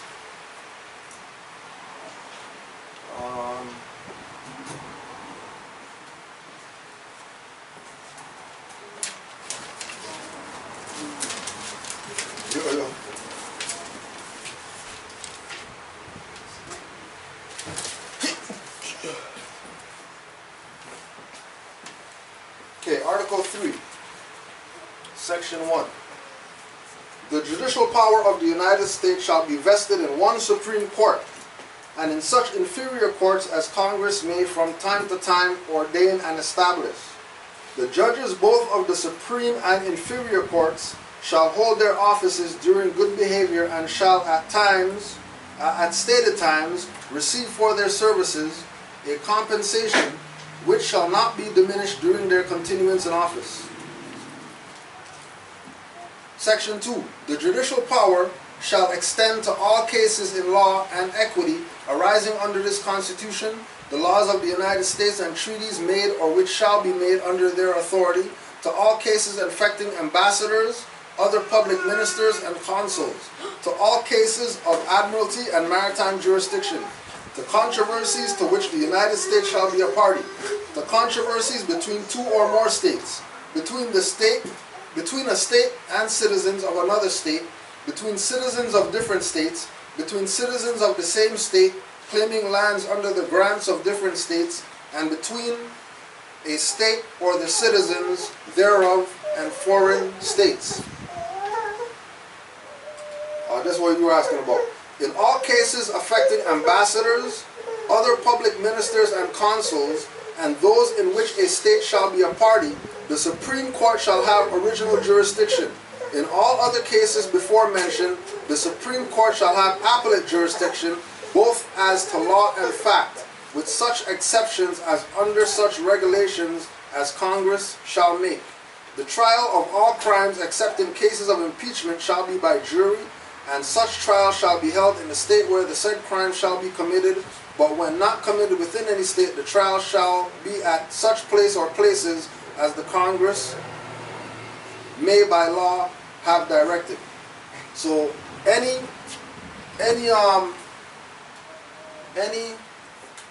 court other than the Supreme Court, should be ordained and established by Congress. So if Congress didn't establish them, they're probably not a legitimate court, right?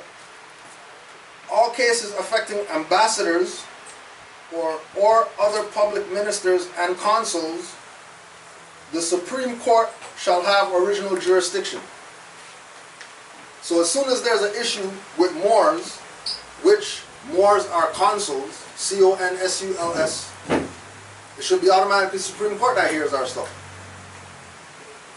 But they're not doing that.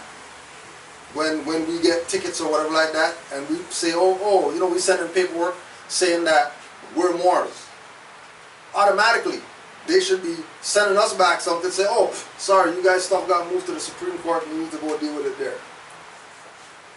Right? So how would it be like to write, if you get a ticket, you write breach of treaty on the ticket? Yeah, well, keep in mind that if you're holding the ticket, right? If you're holding the ticket, you're already in default because you have the defendant's copy. This is how they get out of that. Because that thing should be really written on the original. So when you write it on the original, then it prints out on all the other stuff that they're going to peel off or whatever, saying that.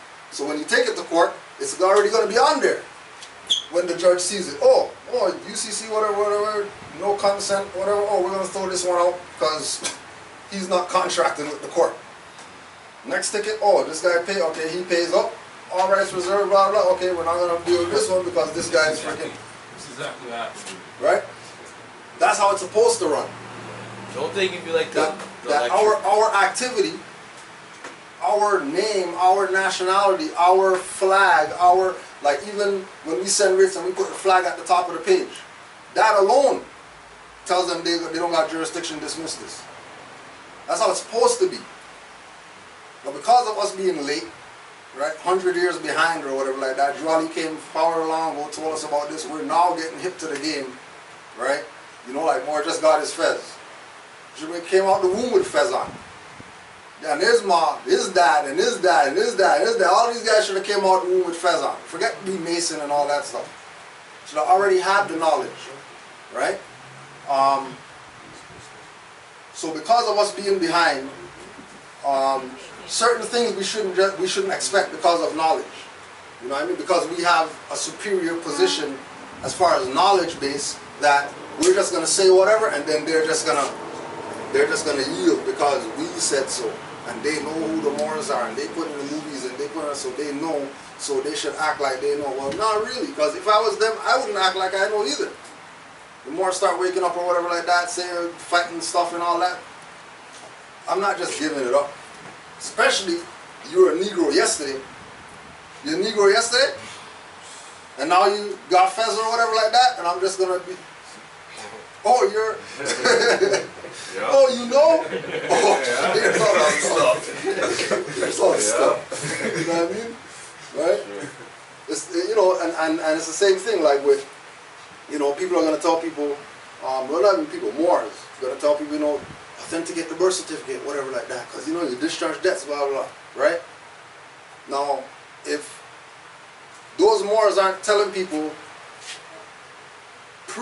that it's about nationality and birthrights, if they're not telling them that birth certificate is actually a trust, a state, that they're hiding all your stuff in, if they're not teaching them from that perspective, they're teaching them about accounts and trusts and things that are that have nothing to do with this instrument called birth certificate, right? They're gonna tell Moor's EIN number. You know, well, you can't use the SIN, but you could go get an EIN number from the same people who gave you SIN number, right? You go get an EIN number from the same people who gave you the SIN number that you were telling them, we don't want your stuff or whatever, but then you're gonna go get EIN number from them. Clearly, you have some mental problems because you just said that you don't want nothing to do with the birth certificate and the social and the license and the passport and all the stuff going down the line. But now you want something to do with EIN numbers and you want something to do with Department of Transportation plates because you can get diplomat ones. Yeah, but those are coming from the same de facto people. What do you mean diplomat? Now they made you diplomat now? You're a diplomat not even contracting with them. But you contract with them to be a diplomat, you just gave up your diplomatic immunity. Because those guys are colored. Right? Every single time a Moor takes the position of openly contracting with the system, then they just gave the system some energy to continue to be here, doing whatever it is that they do. Right? They gave them some energy. Because as Moors, you don't need EIN number. You just go with your free national name and get whatever it is that you're supposed to get. That's how it's supposed to run. But again, we're 100 years behind, and two, if we go in a building and say nationality card, right? Or let's say if 20 people came before us and said birth certificate, license, passport, and then we come after and say nationality card, they're going to look at us like we're them people. If we don't know how to stand on what we're talking about as far as nationality card. They're like, you're black. What do you mean? You're not no native. You're a native card. Can't really give you that? Then more is like, well, you know what? It's not even need to go even out there. You're supposed to already know that these people are corrupt. You're supposed to already know that these people are the most diabolical that exists from a bureaucratic perspective. And anything that they do is enslavement if you're involved with them. And again, the only way that you're going to alleviate that pressure of the enslavement or the bureaucratic slavery or whatever it is by reservation of rights when you deal with these people, which, again, these people that are pushing all these different processes or whatever like that, that's not even part of their lesson to teach these people how to live within contracts. But they're telling them go contract with the B system. They're telling them make sure you go contract with them because they can give you EI number and they can give you W-17 that you could get your taxes off and all that stuff. Those are the same corporate people. When are we going to start, you know, looking inward for our stuff? Whatever it is. It has to be looking inward. It has to be looking at self first and then look out there as, you know what I mean, substitute.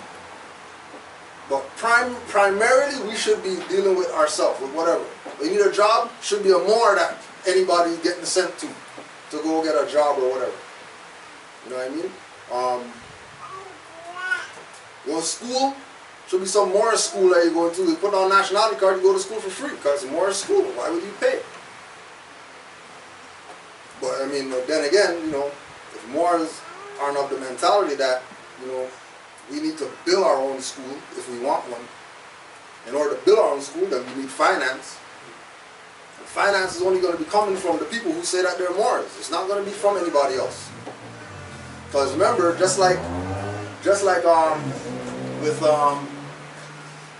anything else, if you look at other nations, if they want something, the nation's going to say, okay, we have this, and then whoever's going to match their stuff because of what they brought to the table initially. That's how they're able to have whatever it is that they have, because they're not playing this slave nigger, whatever, like we are, that, you know, European needs to give us something, and these people owe us because they had us in slavery, and these people over here owe us because whatever. They're not even dealing with that.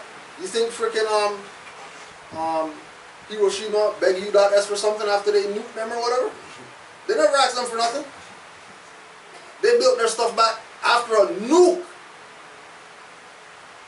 with no assistance from people who nuked them. Like, they didn't get no help. They built their own stuff back. So, yeah, I was also wondering, like, pertains to Article 6, and then you see Article 6, and it says about every treaty before and after. right.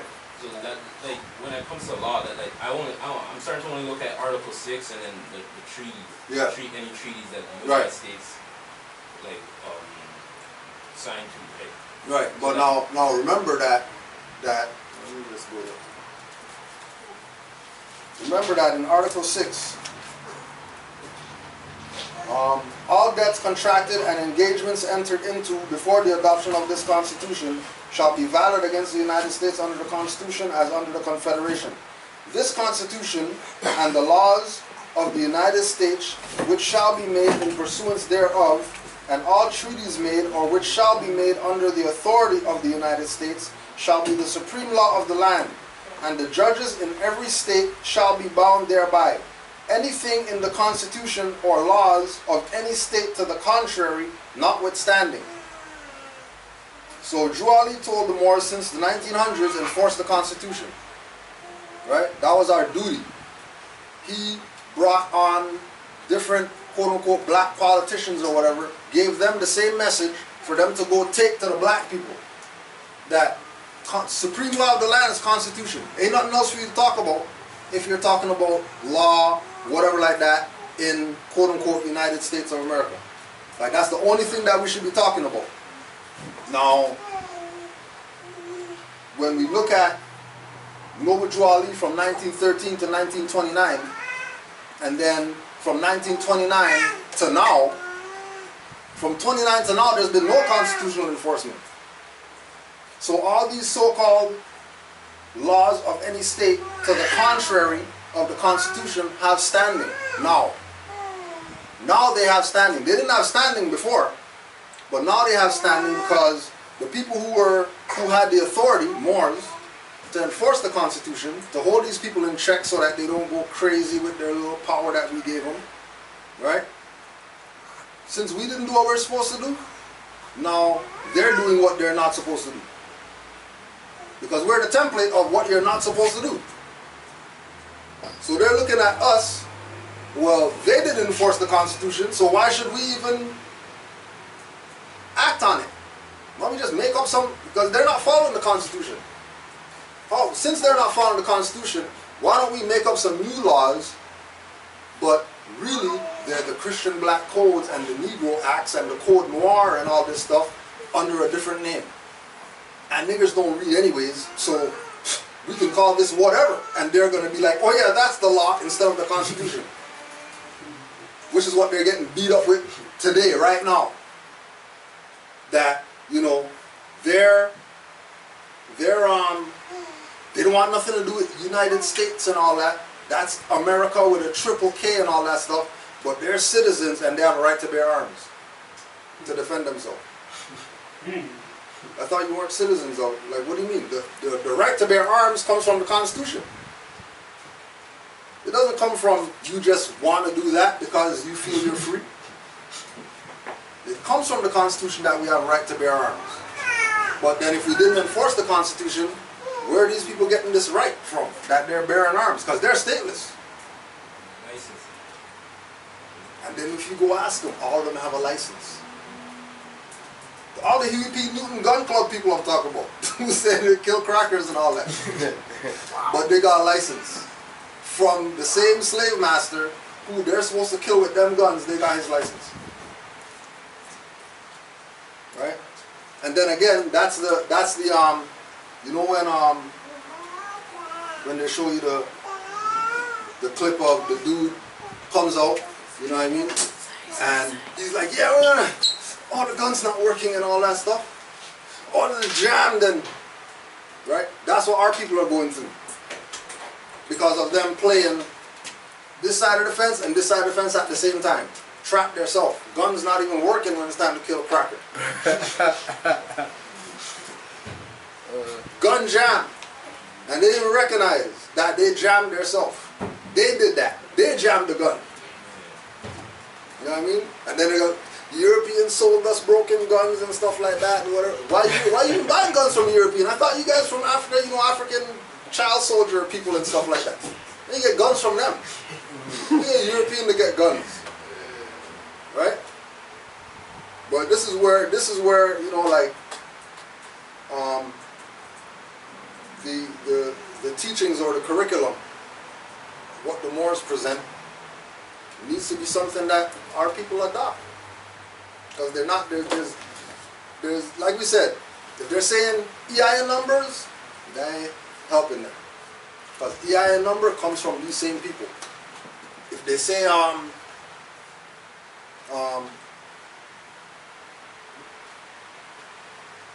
even repair credit, right? More than I'm gonna fix my credit bureau because you know what I mean. Like those debts aren't legitimate or whatever. All right, so we go and we do all these unnecessary processes to get something when Juali brought everything that it takes. There's nothing out there that we have to do. All we have to do is recognize what it is that we got. And once we recognize what we have, we pass that on to other people so they know what we have, because half these people don't know what we have. They think that, you know, we don't know what's going on, right? Now, again, we were talking about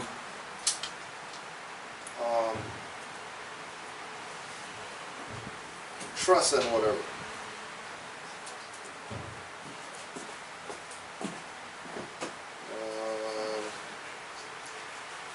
Okay, so this is Marcus Garve's message to the people, the course of African philosophy. Page 167. The association, meaning the UNIA, is supposed to maintain an interest in every Negro irrespective of his nationality or his condition, as long as he has not been proved a traitor to the race and outlawed as such. All the properties of the UNIA and associate business corporations, companies, or enterprises are held in trust for the Negro race in relationship of the race through the active membership in the organization as explained above. Right? So even in the UNIA, the stuff was held in trust for the Negroes. Same thing that Noah Juali did, right? You don't hear Garveyags talking about a trust today. It's the corporation and TSA.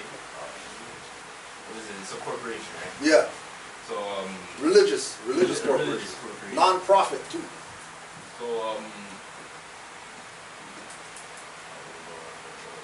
because it's just, my question is pertaining to the EIN too, right? Yeah. It's a corporation.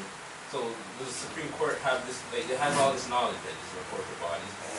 With it being a corporation, does it not saying that it removes itself from the land, but it makes a state on top of the land, on the land, it makes a state? Well, if we're looking at it from that perspective, then MST is the only legitimate state. State. Yeah. Ain't no state that's, you know what I mean? If corporations are states, right, then the only legitimate corporation is Moor Science Temple or Moor Sholi Temple of Science or whatever affiliated, because we're the actual heirs to it, because this is our estate. So if this is our estate, we should be the only ones that can create states, because all states come out of estates. States don't just appear.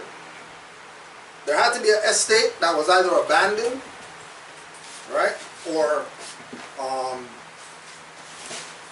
colonized, escheated, in order for there to be states by the people who don't look like the indigenous people. So you're not going to see European states in South America. Like we have, you know, what is it, 50 whatever states, right? We have like 50 whatever states. Now these states were created off of our estate. But they're not, like you're saying, they're not the land. They're just corporate jurisdictions that were created, right? Being that it's not their land, they can't create corporate jurisdictions. They can only create them on paper. The only way that they exist is on paper. They don't exist off of paper. They don't exist in land. They don't exist in tangible perspective. They might exist abstract. But it's the people recognizing that those aren't the states and what the real states are that's going to make it be something. That's going to make it exist or be non-existent. So in the 1900s, when it says that there was 15 subordinate temples and then branch temples and all that, all those were states. Right? So if we had 15, and then I think it was 25 or something like that, so that's 40 states. Like right there. Right there is 40 states. This is between 1913 and 1929. Moors had 40 states. That was our own state. And then the prophet, the president, the head of state will go to all the different temples or states, check, make sure everything's running properly, whatever like that, you know what I mean? If there's any stuff going on, then, you know, it gets regulated or whatever. But we had that realm that was established for us. But then you get to 2017 and I ask half these people, you been to Moor Science Temple where you live? Oh yeah, but I mean, I don't know, I think that's church, or I don't know what they're doing there, and they didn't let me in, and then all this stuff like that. That doesn't happen with states. Like, you're not going to go to a state and they're saying, oh, you can't come in because, you know, our state regulation is, you know, brown hat and your hat's blue, so you can't come to our state. That ain't happening. Blue hat, orange hat, whatever, it doesn't matter. You go in any state that you want. You know what I mean? So, if Moor Science Temple of America is a state, then that would mean that Moors are supposed to know government. As far as Moor Science Temple is concerned, if Moor Science Temple of America is a state, then that means Moors should be enforcing law.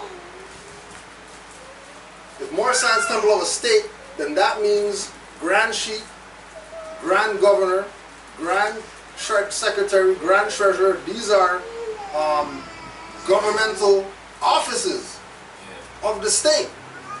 But if it's not looked at it like that, from that perspective, this is why there's so much Moors outside of Canaanland want to be members of Canaanland Temple. Not no other temple where they even live, they don't want to be part of that. They want to be part of this. And then people who are here, they don't want nothing to do with this. They're going to be Negro, Black, whatever else out there. But people in Singapore want to be members of this. There's people in the Netherlands that are members of this, our temple. Because they went to all the different temples in all the different states and realized these guys are clowns. Half this stuff is run by dirty Moors now, who really don't care about what it is that Moors have to offer. They really don't care. They don't care what how Moors could benefit in this day and age. Like we're saying with the brother with the credit union. You know what hassles he's getting from Moor Science Temple of America heads? Because he's taken the position of, well, you know, well, No Jolly said, you know, our greatest plight is economic security. When you look around at the, you know what I mean, the environment of the Moors, and he realized ain't nothing economic going on for Moors. So I have this connection, you know what I mean? I want to see start this credit union. Gets it started up, like gets it going. Just by him, Holy Quran, 101 questionnaire, no Juali, that's it. Right? And they're like, cool, no problem. You're approved for the stuff. Moor Science Temple of America people are telling him about he can't do that, why is he doing that? Noble Juali didn't tell him to do that, and he's his supreme or whatever that gave him authority to do that. This is where the mindset of the leadership is. So if the leadership's in that mindset, where the hell do you think the members are at? Go ahead, Mark. What's the significance of the credit union? Just so that the Moors can have their own spot. Just to get credit from? To get to whatever. You name it. Whatever you do in a bank, you have your own credit union that you can do that with. And then, you know, the prerequisite of it is that you're a Moor. So the people coming into it have to have nationality card. You're not getting an account without a nationality card at that bank. Whereas it's the opposite with, if we go to any of these institutions, they're now we're not taking their nationality card. We need something corporate. Right? But again, we're talking about somebody doing something for the nation. Not him personal to get some accolades of being somebody. He did something for the Moors, so now let's put him on a pedestal or whatever. He realized that the Moors don't have certain things in place. He realized that, you know, I have certain connections. As a Moor, I'm going to use these connections to assist the nation. Logically, this is what you should do. You know what I mean? So how much money would it take to make a credit union bank? Well, the idea, the whole idea of doing the credit union opposed to the bank is that you don't have to deal with the BS that comes with the bank through the credit union. It's a different setup. So it's yacht notes or?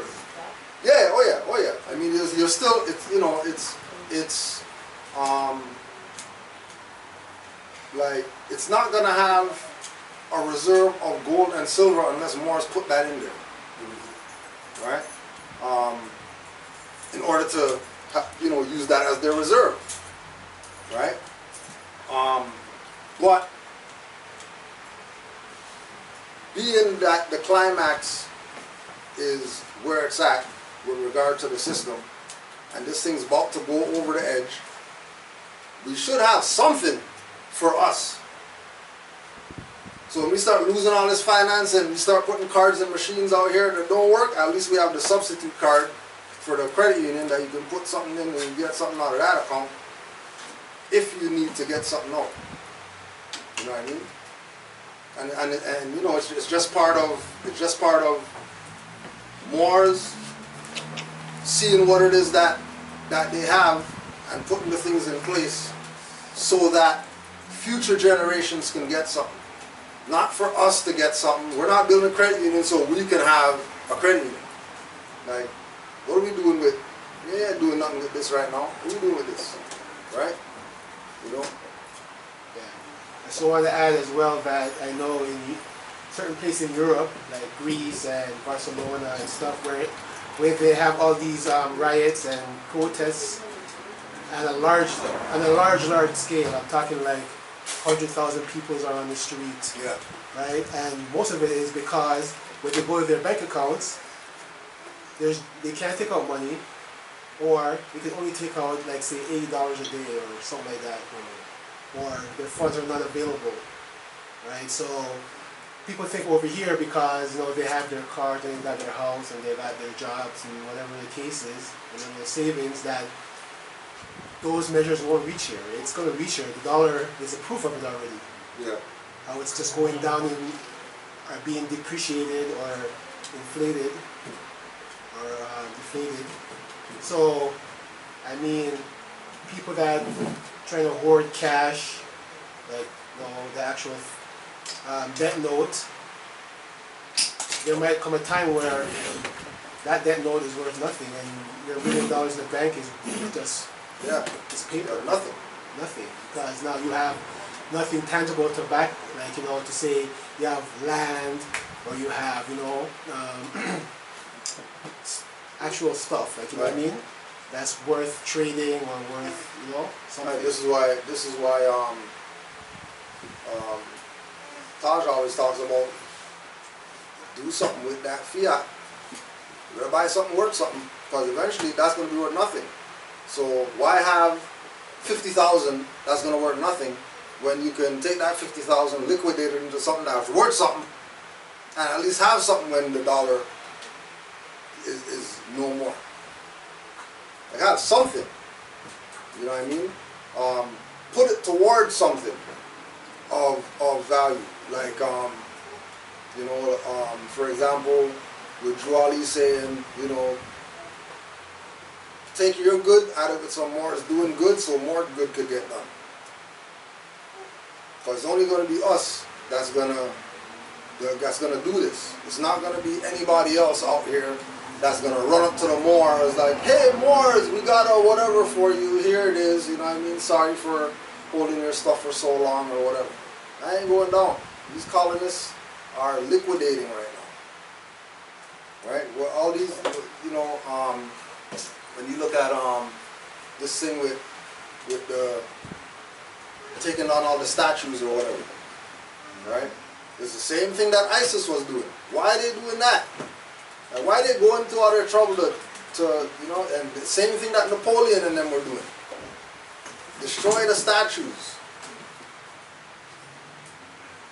Why destroy the statues? Because we have the living gods right here, right now, around us. We need no statues of nobody. We need no Olmec heads. Then the Olmec heads looking at freaking people every day. Olmec heads are living, walking down the street right now. Right? You don't need Confederate soldiers and all that stuff on no statue of no Confederate soldiers. They're colonists. They got statues over here. Go send them statues to Europe. This is not Europe. So all European stuff is getting dissolved. That's just where it's going. Because the people's consciousness is raising. Keep in mind, consciousness raising, tomorrow's eclipse.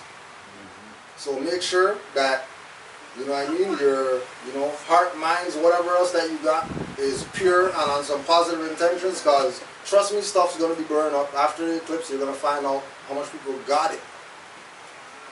Because they didn't stick with the protocol. Right? Honor of foremothers, forefathers, honors of nature, you know what I mean? Holistic eating and stuff like that, holistic thinking,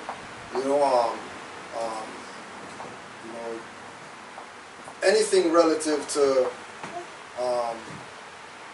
sound reasoning and logic is going to be on a higher plane after the eclipse.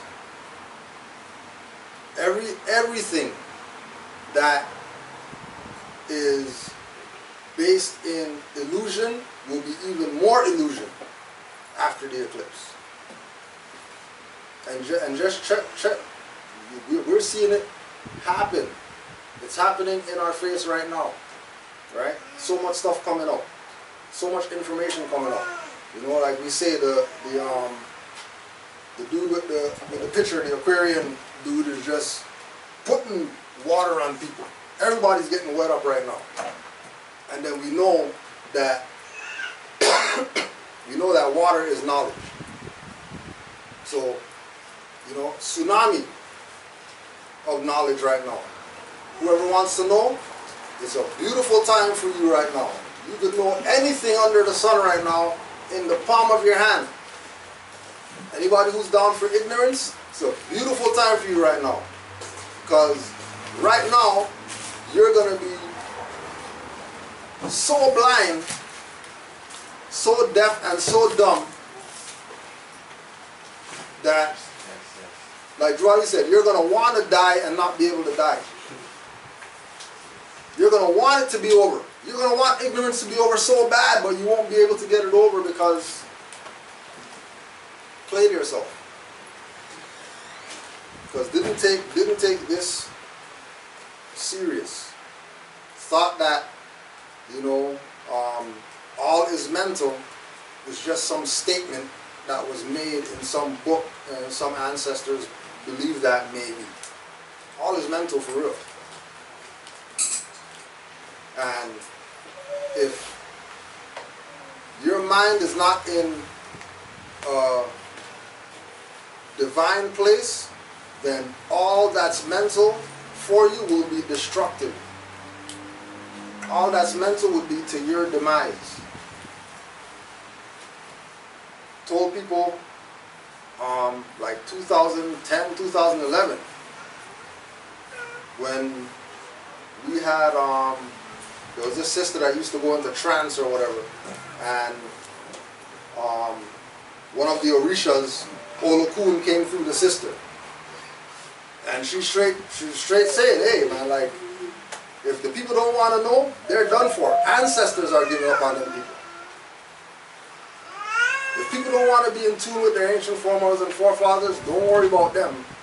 Don't be around them when their stuff comes, because they're gonna get it for not wanting to know. They're gonna get it for thinking ignorance is cool.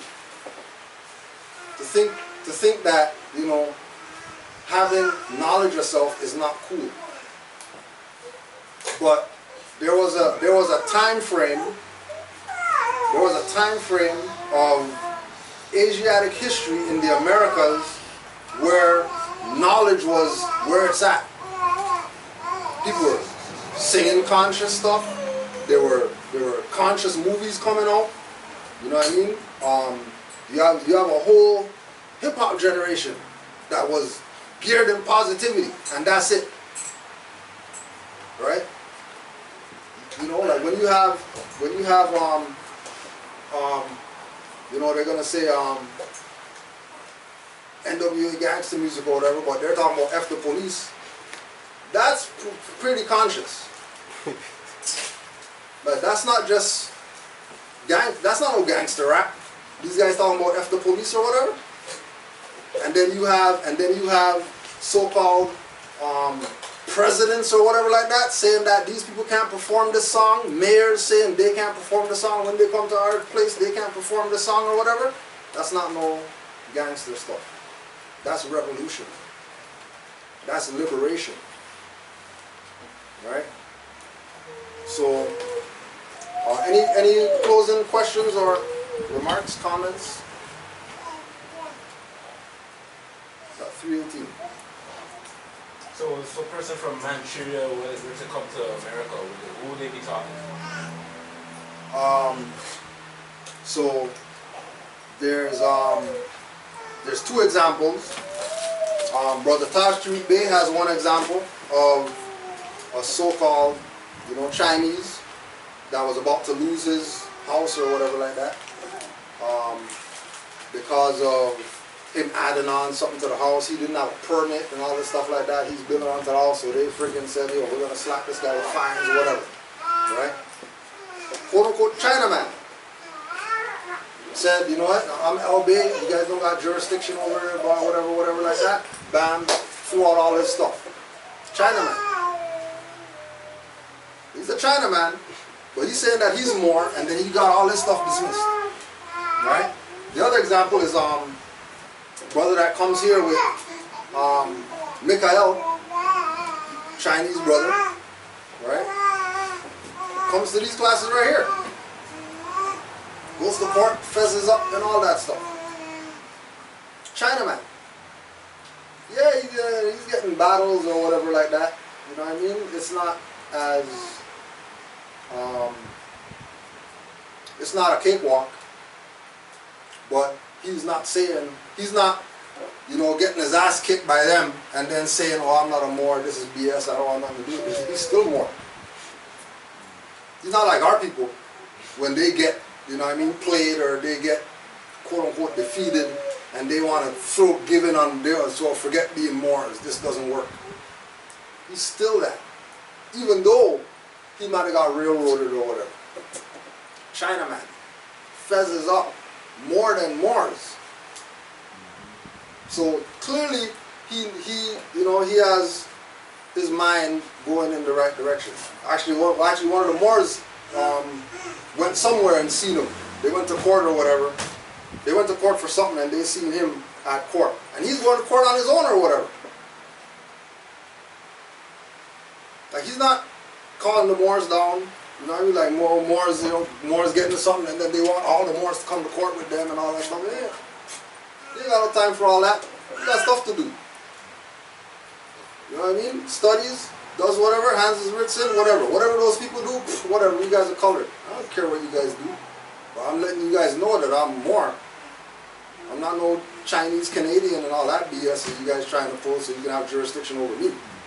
I'm not no Ben Chin. Like, that's not me, right? So yeah, they you know, also too the brothers in Hamilton, you know what I mean? Iranian or whatever, and they're like, yeah, you know, I get what you guys saying or whatever, you know. Muhammad is our prophet, but you know, it makes sense. You know what I mean? It makes sense because we know that we're not our ancient foremothers and forefathers. Like, we know there were people before us that look like you guys. Over there, across the Atlantic Ocean or whatever, in the quote-unquote Middle East. They know this. They got the Persian kings look like Taj, got the fez on with the afro and everything. They're not even hiding. They're making it known. And once again, the Negro, black, colored people of the Americas are looking at Moors like we're crazy or whatever, and the world's looking like them like they're crazy. Because we have mad amounts of examples of people running up to us with fezzes on that aren't from here on some, you know, love, take picture and, you know what I mean, want to have a conversation and want to do all the things that they would never do with a Negro. They would never do with a Negro. How come? Like, why won't they do these things with a Negro? How come no Negro, unless they're in an entertainment superstar or whatever like that, how come no Negro could tell a story of somebody just walking on the street, stopping them like, oh, can I take your picture? Why you want to? Oh, I just want to send it back to my country because, you know, it's the first time I've seen somebody in a fez in 40 years. It's like an example. I'm traveling on the highway and have my fez on. These people beside me, they're in their nice little fancy car and they're open, you know, they're looking at me. I look over. I'm just traveling, you know. Look over and the girl has a camera and she's recording. Yeah. She's recording me. Yeah. Traveling. Yeah. You know, step on the gas a little bit, you know, I'm like, this is a little awkward. They speed up beside me, you know, they go on the other side now. And the guy's looking at me, he's waving at me, you know, look like some, they're Hindustani. Okay, you know, just recording me, I was like, I couldn't believe it, you know. It's like they're excited, you know. Yeah. Oh, look, you know. Right? And again, it goes back to Drew Ali that, you know, your brothers from the East are going to help you. Why? Because they know who the Moors are. You know what I mean? Like, if we were to have everybody for one day we have everybody be Moors for one day. Just be Moors. Whatever it is that you think that you do, think you're a part of, assume you're a part of, whatever like that. Let's just say that that's something relative to Moors for a day. And everybody be a Moor. Somebody asks you about something, you're telling them about Moors. You're going to go somewhere, you're dressing like a Moor. Just one day. And then see what the atmosphere is the day after when everybody goes back to being whatever it is that they were. Guaranteed they're going to be getting rid of people around here. Because they would know that these people aren't really in tune with who they say that they are. These people are front. No different than, again with Drew Ali, you know, the Europeans went to the old Moor and said, we need some Moors to help build this stuff up. And the Moor said, oh yeah, take those Moors over there because they're not going to do nothing. Take the lazy guys. Take the ones who just want to do nothing. They have no ambition. Zero ambition at all. They're content with you know, entertainers being role models and athletes being role models, and forget about anybody else, you know, who has, you know, real role models. You know what I mean? Ours could be whatever, it doesn't matter. You know what I mean? You could have cartoon or whatever as a role model. As far as our people, we don't care. We're the only ones, like Dick Gregory was saying. We're the only ones that have this illusionary existence that we want everybody to think is real. Greg passed away. Yeah.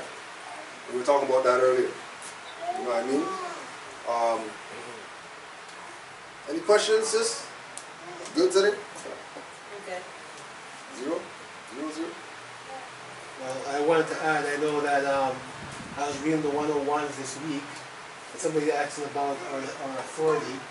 I know on the back of 101, there's a I think it's an affidavit filing by Nova Duali. Yeah. I think it's that blue book. Yeah. On the back of it, it says where we get our authority from. So this is our authority. It's copybook 325, page 75 of State Illinois, Cook County. This was back in 1928, August 1st, and recorded in the book. It says there, I Noble Juali, recorder, says the name of the whoever, Moorish Science Temple of America. I'll just read the part where it says here. It says, Moorish Science Temple says, do solemn, I'm kind of lost. It says the Holy Science Temple, the Moorish Science Temple of the Moorish Holy Temple of Science held at Chicago in the county of Cook and State, Illinois on the 20th day of July, AD 1929, for the purpose of following. For that purpose, the following persons are anointed chief according to the rules and usage of such Moorish Holy Temple of Science. Do solemnly swear that at a meeting of the members of the Noble Juali, Mealy Hill, Small Bay, Lovett Bay, and Foreman Bay, the Moorish Holy Temple of Science, deriving its power and authority from the great Quran of Muhammad, to propagate the faith and extend the learning and truth of the great Prophet of Allah in America, to appoint and consecrate missionaries of the Prophet, and to establish the faith of Muhammad in America. And said Moorish Holy Temple of Science adopted as a corporate name the following Moorish Science Temple of America. And at this said meeting, this affiant act of proceeding officers subscribed and sworn before me. Right, and this, my man ran on this because I listened to something from a seer, Duke of Tears, and he's saying that really the real authority is the Quran. Like we should be going into court and quoting the Quran and stuff like that. Because the Quran is what really is the real authority and what trumps all de facto stuff. Right. And I'm thinking like the Quran is from the Prophet, he prepared it, so that is super divine. Right? I'm not saying that the Constitution is not divine, but we're talking about super divine. Well, also too, I mean, part of that too is the whole concept of the religious freedom. Yes. So if we're talking from a religious perspective, then when we look at the Quran, it talks in there about declaring nationality. It talks in there about we're not Negro, black, colored, and stuff like that, which sets the stage for the thing to get dismissed. Anyways, because the standard is set that they don't have jurisdiction. It's not like they don't know they don't have jurisdiction. They're just going on the fact that, 50 people before us came and gave them jurisdiction. So they're going to assume with us that they have jurisdiction. They're going to do whatever they have to do to try to make sure that they have jurisdiction. But the reality is that they don't. But they're only gonna acknowledge or look at the Moors in a different light or whatever when the Moors realize, like that Quran really has that kind of power. And when it says July 20th on the back of the Quran, that's supposed to be our Independence Day. And even the Moors in the British Union, in the interview, they said that they didn't use any personal writ. They used affidavit. Juali's stuff. So remember Juali's affidavit from 1928? Yeah. And the 101 questionnaire. Yeah. So that's to show you that the power that is derived from these documents that was originally filed for us. Yep. Everything's already set up. Everything's set up already. And again, it's like, because of people waking up, how they're waking up, I mean, it's good because at least they can wake up to something, but where are they coming from? Majority of them are coming from somewhere so low that they're not even going to last a month in this because, one, they don't want to study. And then that's an integral part of this, that studying is something that you just do. Not the question, it's just something that you do. You study. No questions asked, hands down. If you're talking to Moors and there's what should Moors do or whatever like that, top of the list is study. That's the most important thing. Studying. After that, whatever happens after that is going to be based on what you study. The more you study, the more reference points you have for when these people try to pull their little Jedi mind tricks on you that you can maneuver with them. Because the knowledge base, and then that's why we tell people, make sure that you study from Ali Mel Bay, make sure you study from Taj Tariq Bay, make sure you study from RV Bay Publications, because with them, you're getting a broader reference point than you would get with just average Moors who are out here studying. Because they know that the more reference points you have, the more you can challenge when the de facto comes at you. Right? The wider your peripheral vision, the better you can see them coming from this side. Forget them coming from, because you can see that. You can deal with them coming there. But do you have the eyes at the back of your head to see them coming from behind you? That's what studying is going to be. Do you have peripheral vision like this, so you can see them coming from both sides? That's what studying is going to be. It's like my son told me, all the times you run into things out there, and you show me the time. But if you never have the knowledge of the past, you don't even know. And not even know. Not even know. I have no idea. So, next week, no class next week. 27th of August, we're having our 3rd annual Canaanland Moors barbecue. It's going to be at Hyde Park, lot number 22. Where's Hyde Park? Bloor and Jane somewhere around there. Bloor and Jane, Runnemate area. Yeah. Hyde Park Station. Yeah, Hyde Park Station pretty much. Yeah, Hyde Park Station pretty much. So that's going to be from 12 o'clock to probably about 5, 6 o'clock. If you got children, bring them down. Family, bring them down. From the past 2 years, the first year we were at Leslie and Don Mills. Last year we were at Scarborough Bluffs. So every year we're trying to go somewhere different, some different park in the city to make sure that we do our thank you and our honors to the Moors for doing the stuff that they do. Come eat, come chill. You know what I mean? And should be a good day.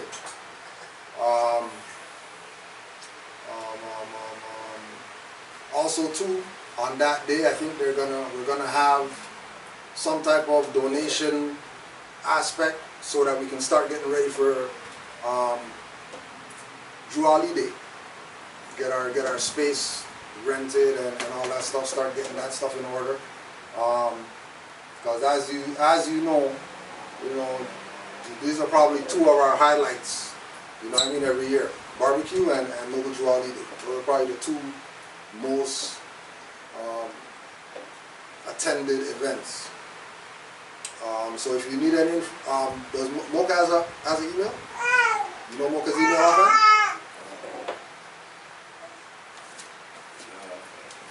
You don't have it in there? Yeah, so for the sisters, you can, if you want to get involved also with the Women's Auxiliary, where the sisters, the females, the mothers, they get together and they just do their own stuff. Whatever women do, that's you guys' stuff. So you can contact Mother Mocha and she'll JAJYKA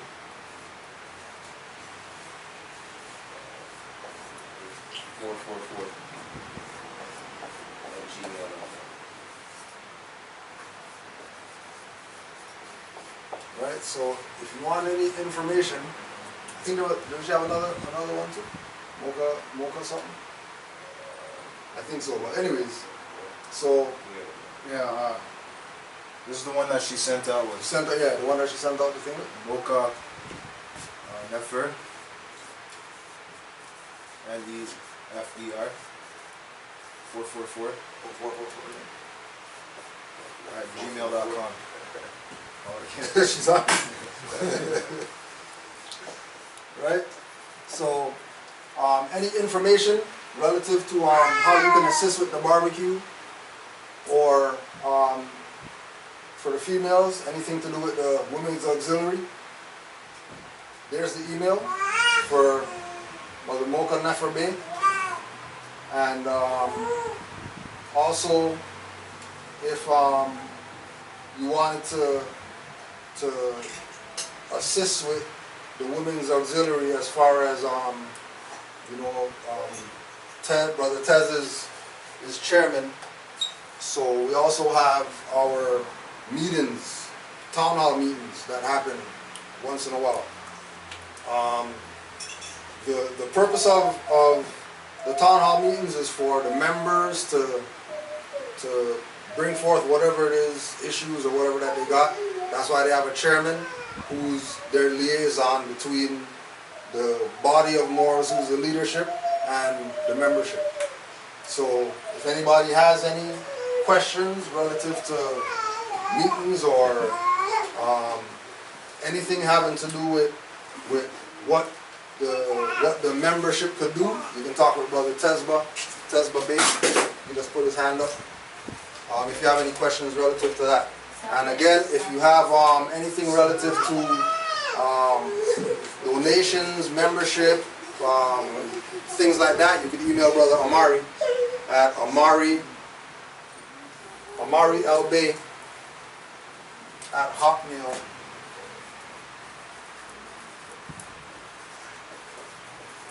AmariLBay at Hotmail.com.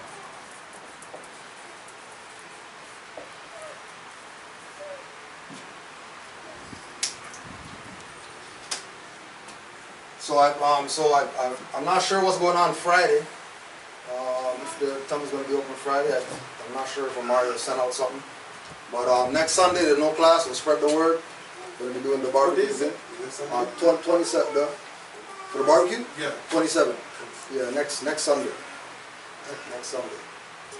Also too, email Mocha if you have any stuff to bring, or if you want to bring anything. They probably have a list of whatever people are bringing and all that. So if you want to bring something, just check with her first so you know what's on the list. So that Mocha, yeah. so you can know what's on the list, know what's being brought, and you could, not have too much of the same stuff. With that, any last questions, comments?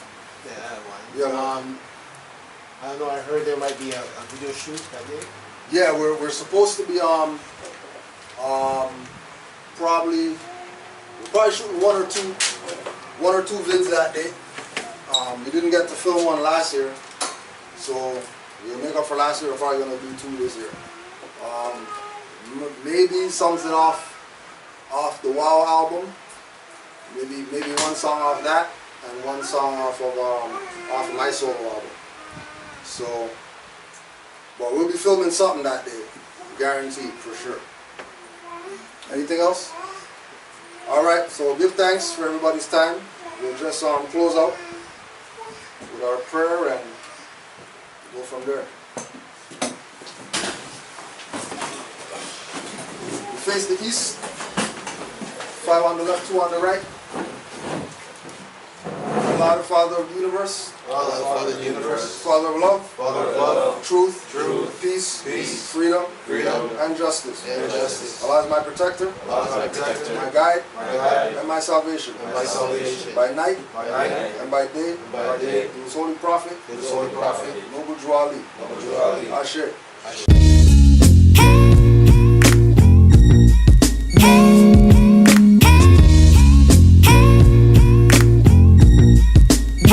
In the streets of T.O., everybody pushing a screw face. Won't stop street life, always facing a new case. Hates baseball, wears caps for Blue Jays fitted. No brown, we don't need a green to get lifted. A society of multicultures, feeding off the black dead carcass like vultures. While they feed black, say you insult us daily, but make drug mules of their hood babies. When I was in school, we used to see vagrants. They still bums today asking for change payments. Sisters turning to mothers younger. Youth are do programs for starving or hunger. Roaches run on their face while they sleep. In beds with bugs infesting the mattress and sheets.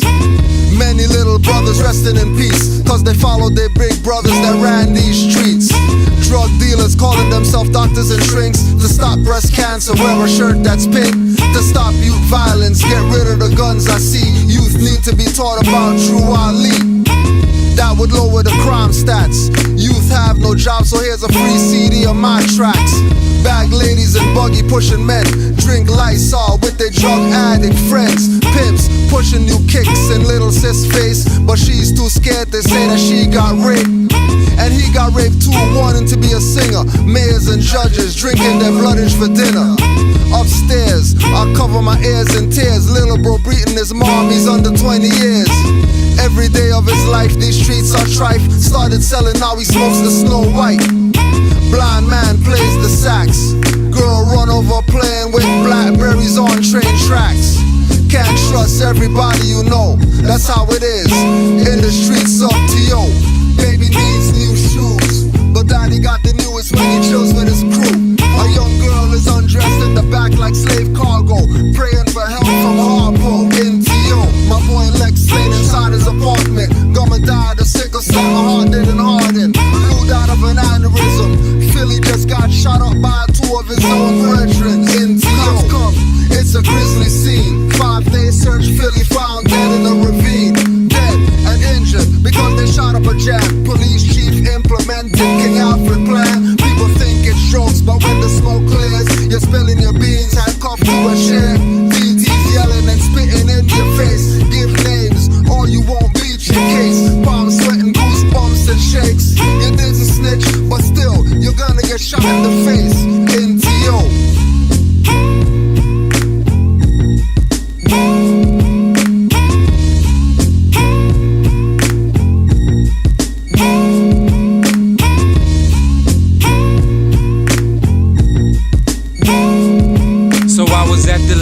lampposts, enlighten hope and I land close to some love so I can spread it on every damn coast. Meanwhile, I'm on the side where many men boast. Shit's rough when you got cuffs, keeping your hands close. Lampposts, light streets where warriors fight beasts. Running through the six, I hope you wearing the right cleats. Keep a screw face, you might just die over white teeth. F-cops, I hope the killer's smoking the right cheap. For survival, shit could get savage and primal. Something in the water killing us on arrival. Put that on the Bible, put that on the spiritual and tribal. Give thanks for a new day.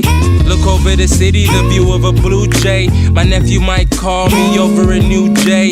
Represent the city no matter what you say. Keep it true, Faye, from T.O. to the UK.